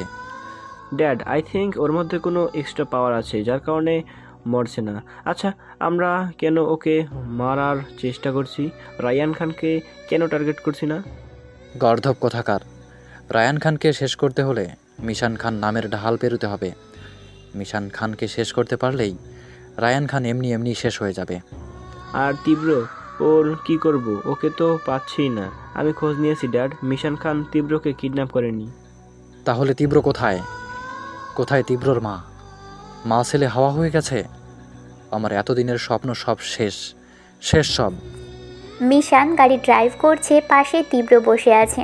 একটু পর পর মিশানের দিকে তাকাচ্ছে। মিশানের মধ্যে একটা অন্যরকম টান কাজ করে। কঠিন মেয়েটা কি সত্যি কঠিন, নাকি ওর ভিতরের নরম রূপটাকে মুড়ে রাখে কঠিন আবরণ দিয়ে? মিশানের সাথে মিশানের গেট আপটা খুব মানায়। সবসময় রাগী লোক, সাদাসিধে মতো চুলগুলো পেছনে জুটি করে রাখে। শার্টের হাতা সবসময় ফোল্ড করা থাকে, কখনো আবার বোতাম খুলে হাত ছেড়ে দিয়ে রাখে। বাইরে যখন থাকে চোখ থেকে সানগ্লাসটা সরেই না, আলো সহ্য করতে পারে না তাই। মিশানের মিষ্টি ঠোঁটে হাসি দেখা মানে ঈদের চাঁদ দেখা। অনেকক্ষণ তাকিয়ে থাকার পর তীব্র আস্তে আস্তে মিশানের বাঁ হাতের কাছে নিজের হাত নিয়ে যাচ্ছে, মিশানের হাতটা ধরবে বলে। মিশান আর চোখে দেখে হাতটা সরিয়ে নিল। তীব্র বুঝতে পারল মিশান বুঝে গেছে। এবার মিশান একটা বাংলা গান বাজিয়ে দিল। আমায় ভাসাইলি রে, আমায় ডুবাইলি রে। বাহ, তুমি বাংলা গানও শোনো? না, তবে এখন আমার এই গানটা খুব শুনতে ইচ্ছে করছিল। এতক্ষণে মাথায় এলো মিশান কেন গানটা বাজিয়েছে। আর কিছু বলল না মিশানকে। আশা করি পাঠকরাও বুঝেছেন। মিশান এক মনে গাড়ি চালিয়ে যাচ্ছে। এরই মধ্যে হঠাৎ করে চোখে ঘুমের আগমন। গাড়ি চালাতে গিয়ে চোখ টেনে আসছে ঘুমে। ঝাপসা দেখছে সামনের দিকে, এদিকে পাশে তীব্র, সেও মাথা কাত করে ঘুমে বিভোর। একেতে লেট নাইটে ঘুমোতে গিয়েছিল মিশান রাত 2টার দিকে। রাত 2টার দিকে হসপিটাল থেকে কল যাওয়ার পর 1 সেকেন্ডও লেট না করে বেরিয়ে পড়ে। একেতে দুর্বল শরীর, তার মধ্যে এত ধকল। এদিকে তীব্র গত 48 ঘন্টা ধরে একটা চেয়ারের সাথে হাত পা বাঁধা ছিল, ঘুম হয়নি ঠিক মতো। ঘুমিয়ে ঘুমিয়ে মিশান গাড়ি চালাচ্ছে। তীব্রর ঘুম ভেঙে যায় হুট করে। সামনের দিকে তাকাতেই দেখে একটা বড় লরি আসছে ওদের গাড়ির দিকে। ভয়ে ছিটকে ওঠে, জোরে বলে উঠল, মিশান! এতক্ষণে মিশনের হদিশ ফিরল। কোনো মতে মিশন তাড়াহুড়া করে গাড়িটা সাইড করে ব্রেক করলো। গার্ডরা এসে সামনে ভিড় করলো। অনেক ভয় পেয়ে গিয়েছিল সবাই, এবার আর রিস্ক নিল না। একজন গার্ড এসে গাড়ি চালাতে লাগলো। মিশান তীব্র গাড়ির পিছনের সিটে গিয়ে বসলো। দুজনের চোখে ঘুম লেগে আসছে। একজন আরেকজনের উপর হেলান দিয়ে ঘুমোতে লেগেছে। প্যালেসের সামনে এসে গাড়ি থামাতেই বেরিয়ে এলো গাড়ি থেকে, প্যালেসের ভিতরে ঢুকলো। এটা মিশানদের 3rd প্যালেস। এখানে মাঝে মধ্যেই মিশান এসে থাকে। পরিবেশটা অনেক শুনশান, শহর থেকে একটু দূরে। মানুষের আনাগোনা খুবই কম, প্রকৃতির আনাগোনা বেশি। তীব্রকে এখানে আটকে রেখেছিল। আর 2nd প্যালেস মেন প্যালেসের সাথেই, প্রায় মানে শহরের ভিতর, অক্সফোর্ড রোডেই।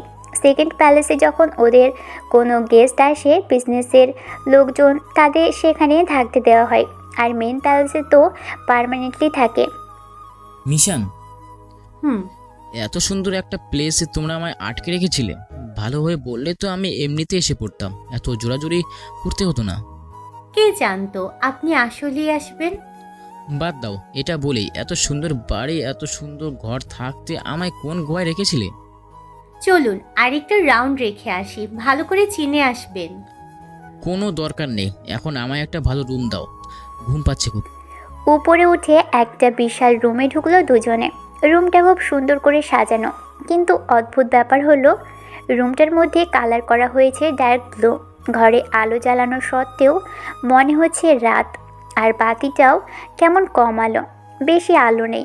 তবুও ঘরটা খুব সুন্দর লাগছে, অন্যরকম সৌন্দর্য বিরাজ করেছে ঘরে। মিশান রুমে ঢুকে টপ করে বিছানায় গা ছেড়ে দিল। তীব্র খাটের পাশে সোফায় বসে পড়ল। আমার না খুব ঘুম পাচ্ছে, আমি ঘুমোবো। মানে তাহলে আমি কি করব? আমারও তো খুব ঘুম পাচ্ছে। আমায় এই রুমে আনলে কেন? আপনাকে সার্ভেন্ট এসে অন্য রুমে দিয়ে আসবেনি, আপাতত বসুন, আমি ঘুমাই। আমি ওয়েট করতে পারবো না, তুমি অন্য রুমে যাও, আমি এখানে ঘুমাবো। আর তাছাড়া এই ঘরটা আমার খুব ভালো লেগেছে। ও হ্যালো, এটা মিশান খানের রুম, ওকে? মিশান খান কখনো নিজের জিনিস কারোর সাথে শেয়ার করেন না, ওকে? এই, তুমি সবসময় আমার সাথে এত অ্যাটিটিউড দেখাও কেন? যখন আমায় বিয়ে করবে তখন কি আলাদা থাকবে নাকি? কি বিয়ে আর আমি? হোয়াট এ জোক ইয়ার। কথাটা তুমি এভাবে বললে কেন? বলতে বলতেই সার্ভেন্ট নক করলো রুমে। পারমিশন দিতেই রুমে এলো। 2 কাপ কফি আর স্ন্যাক্স এনেছে সাথে। টি টেবিলে রেখে তীব্রের হাতে উঠিয়ে দিল 1 কাপ। মিশান উঠে বসে কফি নিল। কফি মুখে দিতেই মিশানের মেজাজ খারাপ হয়ে গেল। Have you forgotten your work? চোখ গরম করে তাকিয়ে, what happen ma'am? Did you add sugar to the coffee? Am I eat less sugar? Sorry, something went wrong ma'am. Mishan, it's okay. I think উনি ভুল করে আমাদের কফির মগটা এক্সচেঞ্জ করে দিয়েছে। আমার কফিতে সুগার প্রচণ্ড পরিমাণে বেশি, আমি তো সুগার কম খাই। মেবি তোমারটার সাথে আমারটা এক্সচেঞ্জ হয়ে গেছে। মিশান চোখ গরম করে তাকালো সার্ভেন্টের দিকে। সার্ভেন্ট আবারও কফি করে আনতে চাইলে তীব্র না করে দেয় আর চলে যেতে বলে। সার্ভেন্ট বেরিয়ে গেল রুম থেকে। আপনি কফি আনতে না করলেন কেন? আমি এই কফি খেতে পারবো না, আর আমার এখন কফি খেতে হবে, মাথা ধরেছে খুব। মিশান দেখো, একটা ছোট ভুলের সমাধান খুব সহজ। খামোখা আবার কফি করতে গেলে সময় নষ্ট হয়ে থাকবে। তার থেকে বেটার আমরা কফিটা এক্সচেঞ্জ করে নিই, কেমন? তীব্রর দিকে চোখ কুঁচকে তাকিয়ে রইল। আমার কেন জানি মনে হচ্ছে কাপ চেঞ্জের সাথে আপনার কোনো লিঙ্ক আছে। বেশি চালাকি ভালো না তীব্র, বলে দিলাম। নেক্সট টাইম এমন করবেন না। তীব্র ফিক করে হেসে দিল মিশানের কথায়। সার্ভেন্ট কফি দেওয়ার সময় তীব্র সার্ভেন্টকে ইশারা করে ট্রিক্স করে কাপ চেঞ্জ করে নেয় মিশানের অগোচরে। এবার একজন আরেকজনের কাপ চেঞ্জ করে নিল। তীব্র কফি মুখে দিতেই বলে উঠল, এটা তো এই কাপের থেকে বেশি মিষ্টি লাগছে। হোয়াট? হ্যাঁ সত্যি অনেক মিষ্টি, তবে খেতে ভালো লাগছে। চলবে, সমস্যা নেই। আর আমার কাপটাতে মনে হচ্ছে সুগার টোটালি দেয়নি, ওই কাপের থেকে কম লাগছে মিষ্টি, খেতে একদমই ভালো লাগছে না। কফি খাওয়া শেষ হতেই মিশান আবার বিছানায় গা ছেড়ে দিল। তীব্র উঠে মিশানের পাশে বসল। মিশান চোখ বন্ধ করে আছে। মাথা ব্যথা করছে মিশান? হুম? মাথা টিপে দেই? না থাক, আপনি ঘুমান গিয়ে, দরজার সামনে সার্ভেন্ট দাঁড়িয়ে আছে, রুমে নিয়ে যাবে আপনাকে। না, আমার ঘুম পাচ্ছে না, আমি বসে বসে তোমার মাথাটা টিপে দেই। আমি পেইন কিলার খেয়ে নিয়েছি, 2-1 মিনিটের মধ্যে ঘুমিয়ে যাব। তবু আমি তোমার মাথা টিপে দেবো বলে মিশনের পাশে বসে হালকা কাত হয়ে মিশনের পাশে মাথা হারিয়ে দিয়ে শুরু করলাম। চুলগুলো আলতো আলতো হাত দিয়ে টেনে দিচ্ছি। ততক্ষণে মিশন ঘুমের দেশে পুরোপুরি পাড়ি দিয়েছে। ঘুমের মধ্যেই মিশান বলতে শুরু করল, আপনি আর ড্যাড না একদম একরকম টাইপের, একজন আরেকজনের কার্বন কপি। কেন, কিভাবে? দুজনের একজনকেও আমার ভালো লাগে না, অপছন্দ, বিরক্ত লাগে। আর এই দুজন মানুষের সাথে তোমার অর্ধেক অর্ধেক পুরো জীবনটা কেটে যাবে। বিয়ের আগে তোমার ড্যাড, বিয়ের পরে আমি। সময় করে মাথার চুলগুলো কেটে নিবেন, ভালো লাগছে না এত বড় চুল। ঠিক আছে, বলছো যখন কাটবো আজকেই। আপনি দেখতে না অনেক বেশি সুন্দর, একটা মায়া কাজ করে আপনাকে দেখলে। আপনার চোখ, নাক, ঠোঁট আর ভ্রুটা সব থেকে বেশি সুন্দর। আপনার দিকে তাকালেই না মারতে ইচ্ছে করে না, না হলে কবে জলে ভাসিয়ে দিতাম। মিশান খান কাউকে ওয়ার্নিং বা সেকেন্ড চান্স কোনোটাই দেয় না। তীব্র মিশানের কথা মন দিয়ে শুনছে, খুব বেশি টানছে মিশানের দিকে। মিশান কি কথাগুলো হুঁশে বলছে। পরক্ষণে মনে পড়ল মিশান বলেছিল একবার, যখন পেন কিলার অথবা ঘুমের ওষুধ খাই তখন ও প্রায়ই ঘুমের ঘোরে কথা বলে, আর একদম স্বাভাবিক মানুষের মতো করেই কথা বলে, কিন্তু ঘুম থেকে ওঠার পর কিছুই মনে থাকে না। অনেকক্ষণ ধরে বসে বসে মিশানের মাথায় হাত বুলিয়ে দিচ্ছে তীব্র। ঘুমে তীব্র চোখও লেগে আসছে। সকাল হয়েছে, চারিদিকে পাখির ডাক স্পষ্ট শোনা যাচ্ছে।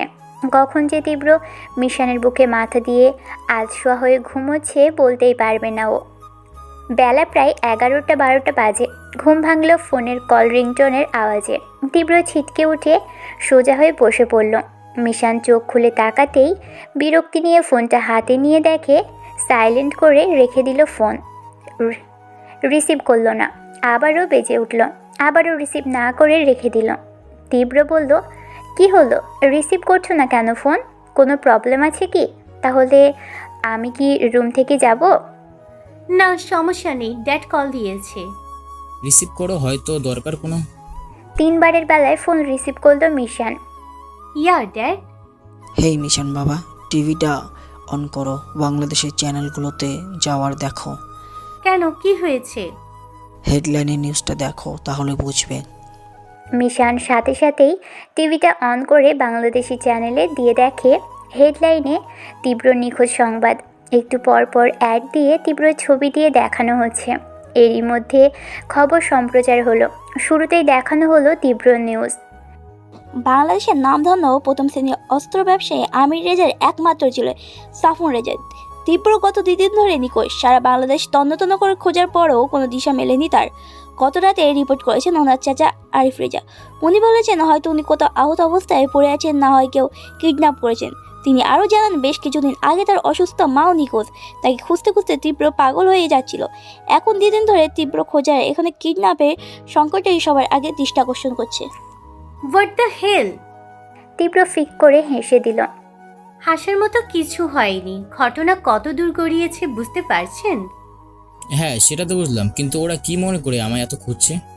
আমি মরে গেলে তো ওদেরই লাভ। হ্যাঁ সেটাই, কিছু একটা কারণ তো আছেই, যার উত্তর শুধু আপনার মায়ের কাছে আছে। আর আপনার মা সুস্থ না হওয়া অবধি খেলাটা অন্যরকম করে খেলতে হবে।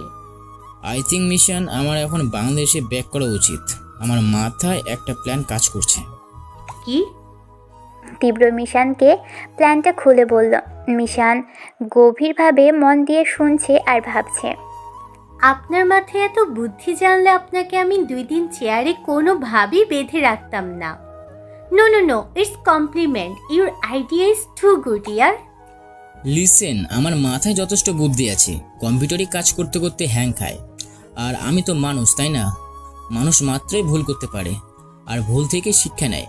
যদি আমি এই ভুলটা না করতাম, আজকের কাহিনী সেই জন্যই আপনাকে এখনো ভাসিয়ে দেইনি, যত্ন করে বাঁচিয়ে রেখেছি।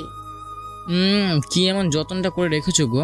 24টা ঘন্টা চেয়ারে বেঁধে রেখে বলছো যত্ন করে বাঁচিয়ে রেখেছো। শান্তিতে ঘুমাতেও পারিনি, ঘাড় ব্যথা হয়ে গেছে। ওরে বাবা রে, মনে হলো ঘাড় ব্যথা করছে। ওই 1 মিনিট। লাফ দিয়ে উঠে বসে। আমি যখন ঘুমাচ্ছিলাম তখন যেন কেমন মনে হচ্ছিল আমার উপরে ভারী কিছু রাখা হয়েছে। ঘুম থেকে উঠেই দেখলাম আপনি আমার উপর থেকে মাথা সরালেন। তার মানে আপনি আমার উপর শুয়েছিলেন? আমি তো ইচ্ছে করে তোমার উপর ঘুমাইনি, তোমার মাথা টিপতে। এনাফ, নিজের শরীরের দিকে তাকান আর আমার শরীরের দিকে তাকান। তো কি হয়েছে? কি হয়েছে মানে? আপনার শরীরের উপর যদি আপনার ওজনের দ্বিগুণ কিছু রেখে দেওয়া হয় কেমন লাগবে? ভালোই লাগবে, যদিও ওজনটা বউয়ের হয়। আপনি কি আমায় একটুও ভয় পান না? ভয় পাবো কেন? তুমি যদি বনের বাঘিনী হও, তাহলে আমিও সেই বনের বাঘ। মিশান একটা বড় নিঃশ্বাস নিয়ে তীব্রর চোখের দিকে তাকিয়ে 2 হাত দিয়ে তীব্রর কলার চেপে টান দিয়ে তীব্রকে বিছানায় শুইয়ে দিল। তারপর এক লাফেও তীব্রর পেটের উপর জোড়াসীন দিয়ে বসে পকেট থেকে ছুরি বের করে তীব্রর গলার কাছে ধরল। এখন মরলাম। এখন তো ভিতরে ভয় করছে। মোটেও না, ভিতরে ভয় হচ্ছে না, তবে অন্য কিছু হচ্ছে। খুব ফাজিল আপনি, জানেন? খুব।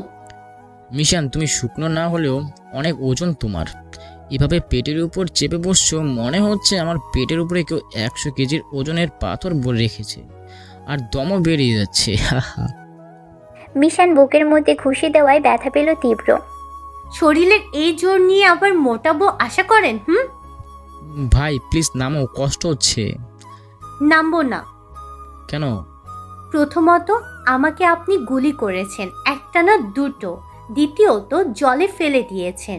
তৃতীয়ত, আপনার এই একটা ভুলের জন্য 1 মাস আমার হসপিটালে বেডে কাটাতে হয়েছে। আর চতুর্থ পয়েন্ট হচ্ছে আমার উপর ঘুমিয়েছিলেন। থামো, শাস্তি পর দিয়ে এখন বলে নামো। নামবো না। না নামলে কিন্তু আমি তোমার গায়ে টাচ করব। সাহস থাকলে করুন। খুব বাজেভাবে টাচ করব কিন্তু। রাস্কেল। বলেই পেটের উপর থেকে নামলো। তীব্র বড় বড় নিঃশ্বাস নিয়েছে। আমার গায়ের জন্যে আঙুল তুলবে না, বুঝলে? অনেক দিন ধরে ঠিকঠাক মতো খাওয়া দাওয়া করিনি, ড্রিঙ্কস করেছি শুধু দিন আর রাত, এনার্জি লস হয়েছে। 2-1 দিন ঠিকঠাক মতো খাওয়া দাওয়া করলে আগের মতো হয়ে যাব। মিশান মুখ ভেঙচি কাটল। আপনার বয়স কত? বুড়ো হয়ে যাচ্ছেন, এনার্জি আর ব্যাক করতো না। তোমার মতো একটা বুড়িকে বিয়ে করলে এনার্জি ব্যাক করবে? আমি বুড়ি? আমি যদি 30 বছরের বুড়ো হতে পারি, তাহলে তুমি 26 বছরের বুড়ি হবে না কেন? আমার চেহারায় কোথাও লেখা আছে আমার বয়স 26? আমার চেহারায় লেখা আছে আমার বয়স 30। টিচ করার আগে ভেবে নিও, চেহারা আমারও কম না, তোমার মতো গায়ের রং না হলেও যতটুকু আছে ততটুকু কম না। মেয়েরা শুধু ভয় পায় বলে আমার কাছে আসে না, না হলে এতদিনে আমি অনেকগুলো বইয়ের মালিক হয়ে থাকতাম। মিশান চোখ গরম করে তীব্রর দিকে তাকালো। ফালতু। কেন? আপনাকে না আমার একটু দেখতে ইচ্ছে করে না, বিরক্ত লাগে আপনাকে দেখলেই।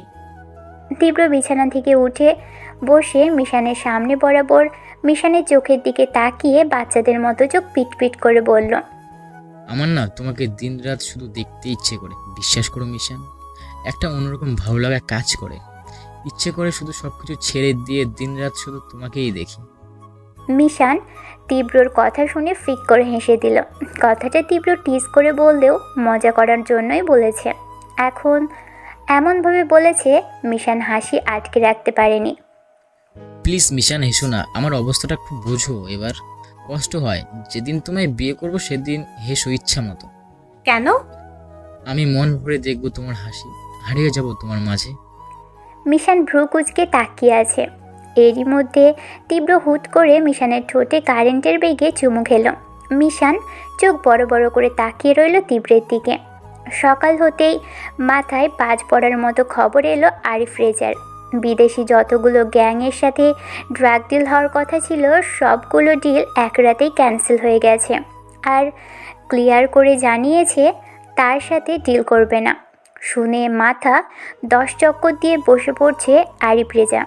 হুট করেই এক রাতের মধ্যে কি করে সম্ভব সবগুলো ডিল নাকচ হওয়ার?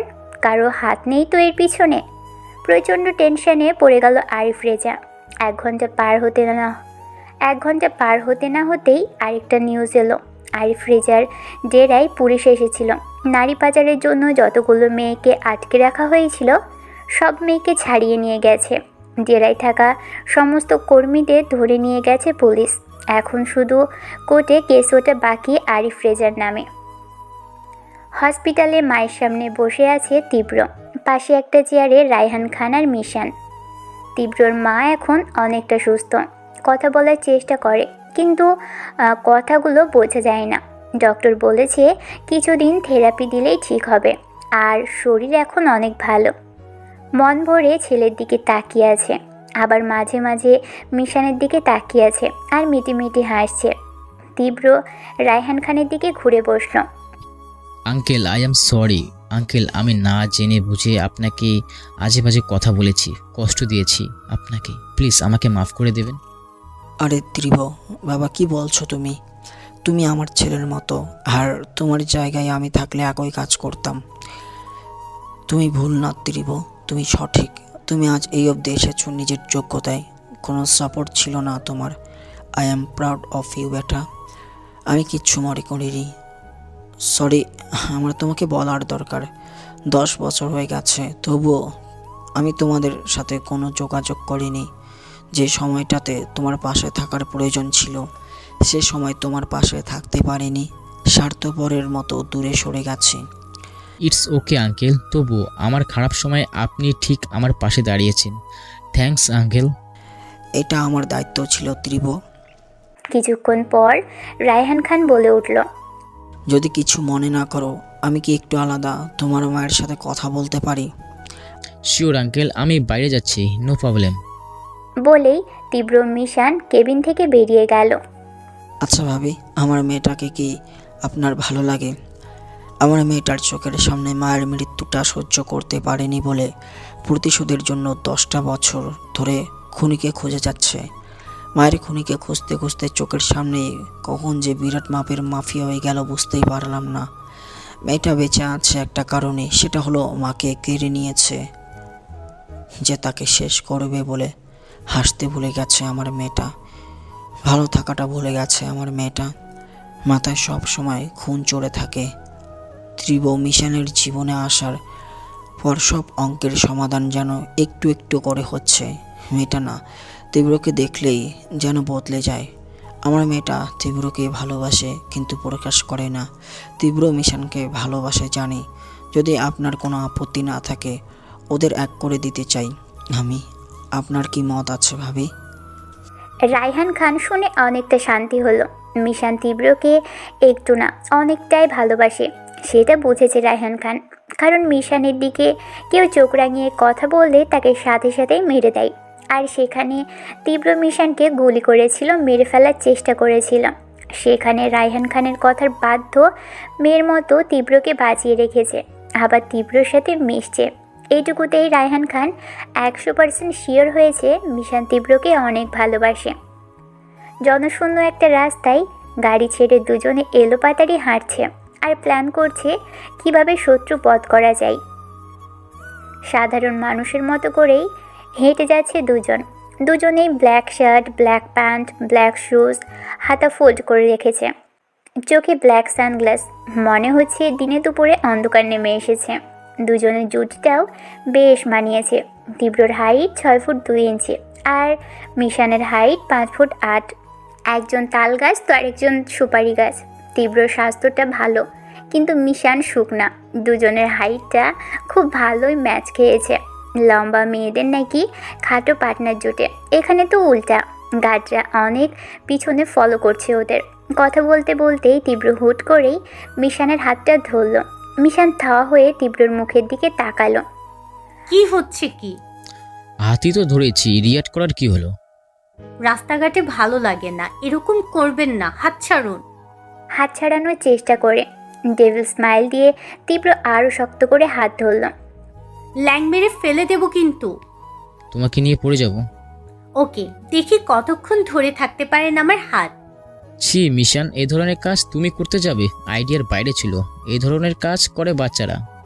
মুখে থুতু ফেলে দিয়ে ডেভিল স্মাইল দিয়ে বলল, বাচ্চারা করুক আর বড়রা, এই ট্রিক্স 100-তে 100 কাজে দেয়।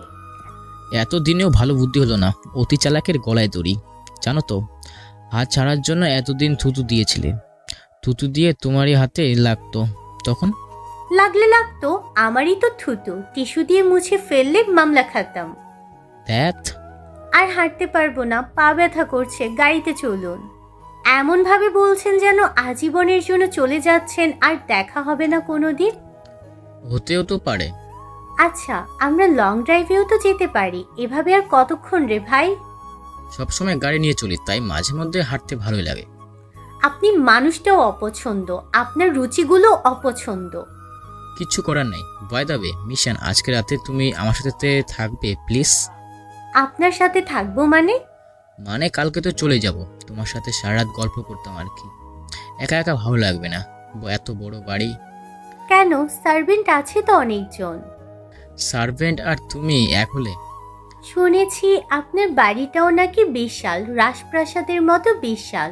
সেখানেও তো আপনার একাই থাকতে হয়, সার্ভেন্ট বা কেয়ারটেকার ছাড়া আর কেউ আপনার সাথে কথা বলার মতো আছে বলে তো জানা নেই। আরে ধুর, এত কথা বাড়াচ্ছ কেন? তুমি আমার সাথে থাকবে, মন চাইছে ব্যাস তুমি থাকবে। আমি কোনোভাবেই বাধ্য নই আপনার অর্ডার শুনতে মিস্টার তীব্র। Please mission, please please please, promise করছি তোমাকে আর বিরক্ত করব না, প্লিজ। আমার রাতে কাজ আছে বাইরে, ফিরতে লেট হবে। কি কাজ? আমিও যাব তোমার সাথে। একটা ডিল আছে। ওকে, নো প্রবলেম, আমিও যাব তোমার সাথে। হে উপরওয়ালা, এই পাগলটা কখন বিদায় হবে আমার জীবন থেকে?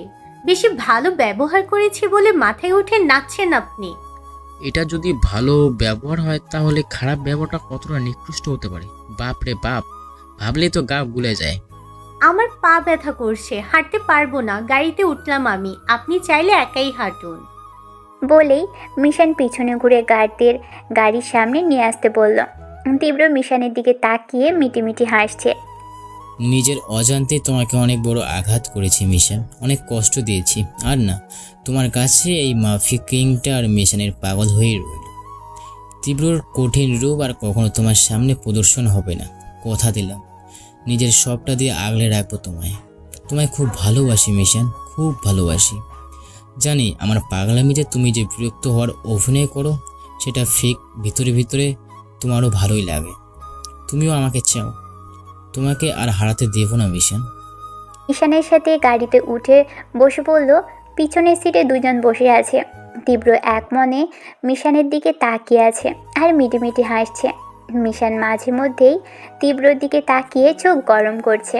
কিছুক্ষণ পর নিজেই হেসে দিল তীব্রর দিকে তাকিয়ে। হাসছো কেন? আপনাকে এই মুহূর্তে মাফিয়া ক্যারেক্টার থেকে সরিয়ে পাগল ক্যারেক্টারে হেব্বি মানাবে। তাই উজি? মিলিয়ে দেখুন, আপনার দাড়িগুলো বড় হয়েছে, চুলগুলো বড় হয়েছে, কি একটা অবস্থা। শুধু গায়ের রংটা একটু কালো আর ঠোঁটটা কালো হলে পারফেক্ট, নাকটা বোঝা হলে আরও মানাতো। প্লিজ মিশন হেসো না। ঠিক কতবার বললে তুমি এই ব্যাপারটা বুঝবে বলো তো? তোমার হাসিটা যে আমার সহ্য হচ্ছে না, প্লিজ। লিসেন, মিশান খানের চোখে মুখে হাসি দেখা মানে সাপের পা দেখা, আর যে সাপের পা দেখে সে হলো ভাগ্যবান। আপনার এটা নিয়ে প্রাউড ফিল করা দরকার। আপনি না চাইতেও মিশান খানের হাসি দেখেন। রাতে তীব্রর কথা মতো মিশান তীব্রর সাথে থার্ড প্যালেসেই থেকে গেল। অনেক রাত অবধি দুজনে বসে বসে অনেক গল্প করেছে। শেষ রাতের দিকে ঘুমিয়ে ভোর হতেই হসপিটালে গিয়ে মায়ের সাথে দেখা করে বিদায় নিয়ে বাংলাদেশের উদ্দেশ্যে বেরিয়ে গেল তীব্র। মিশন এয়ারপোর্ট অবধি ড্রপ করে দিয়ে বিদায় দিল তীব্রকে। প্ল্যান মতো তীব্র পৌঁছে গেল বাংলাদেশে।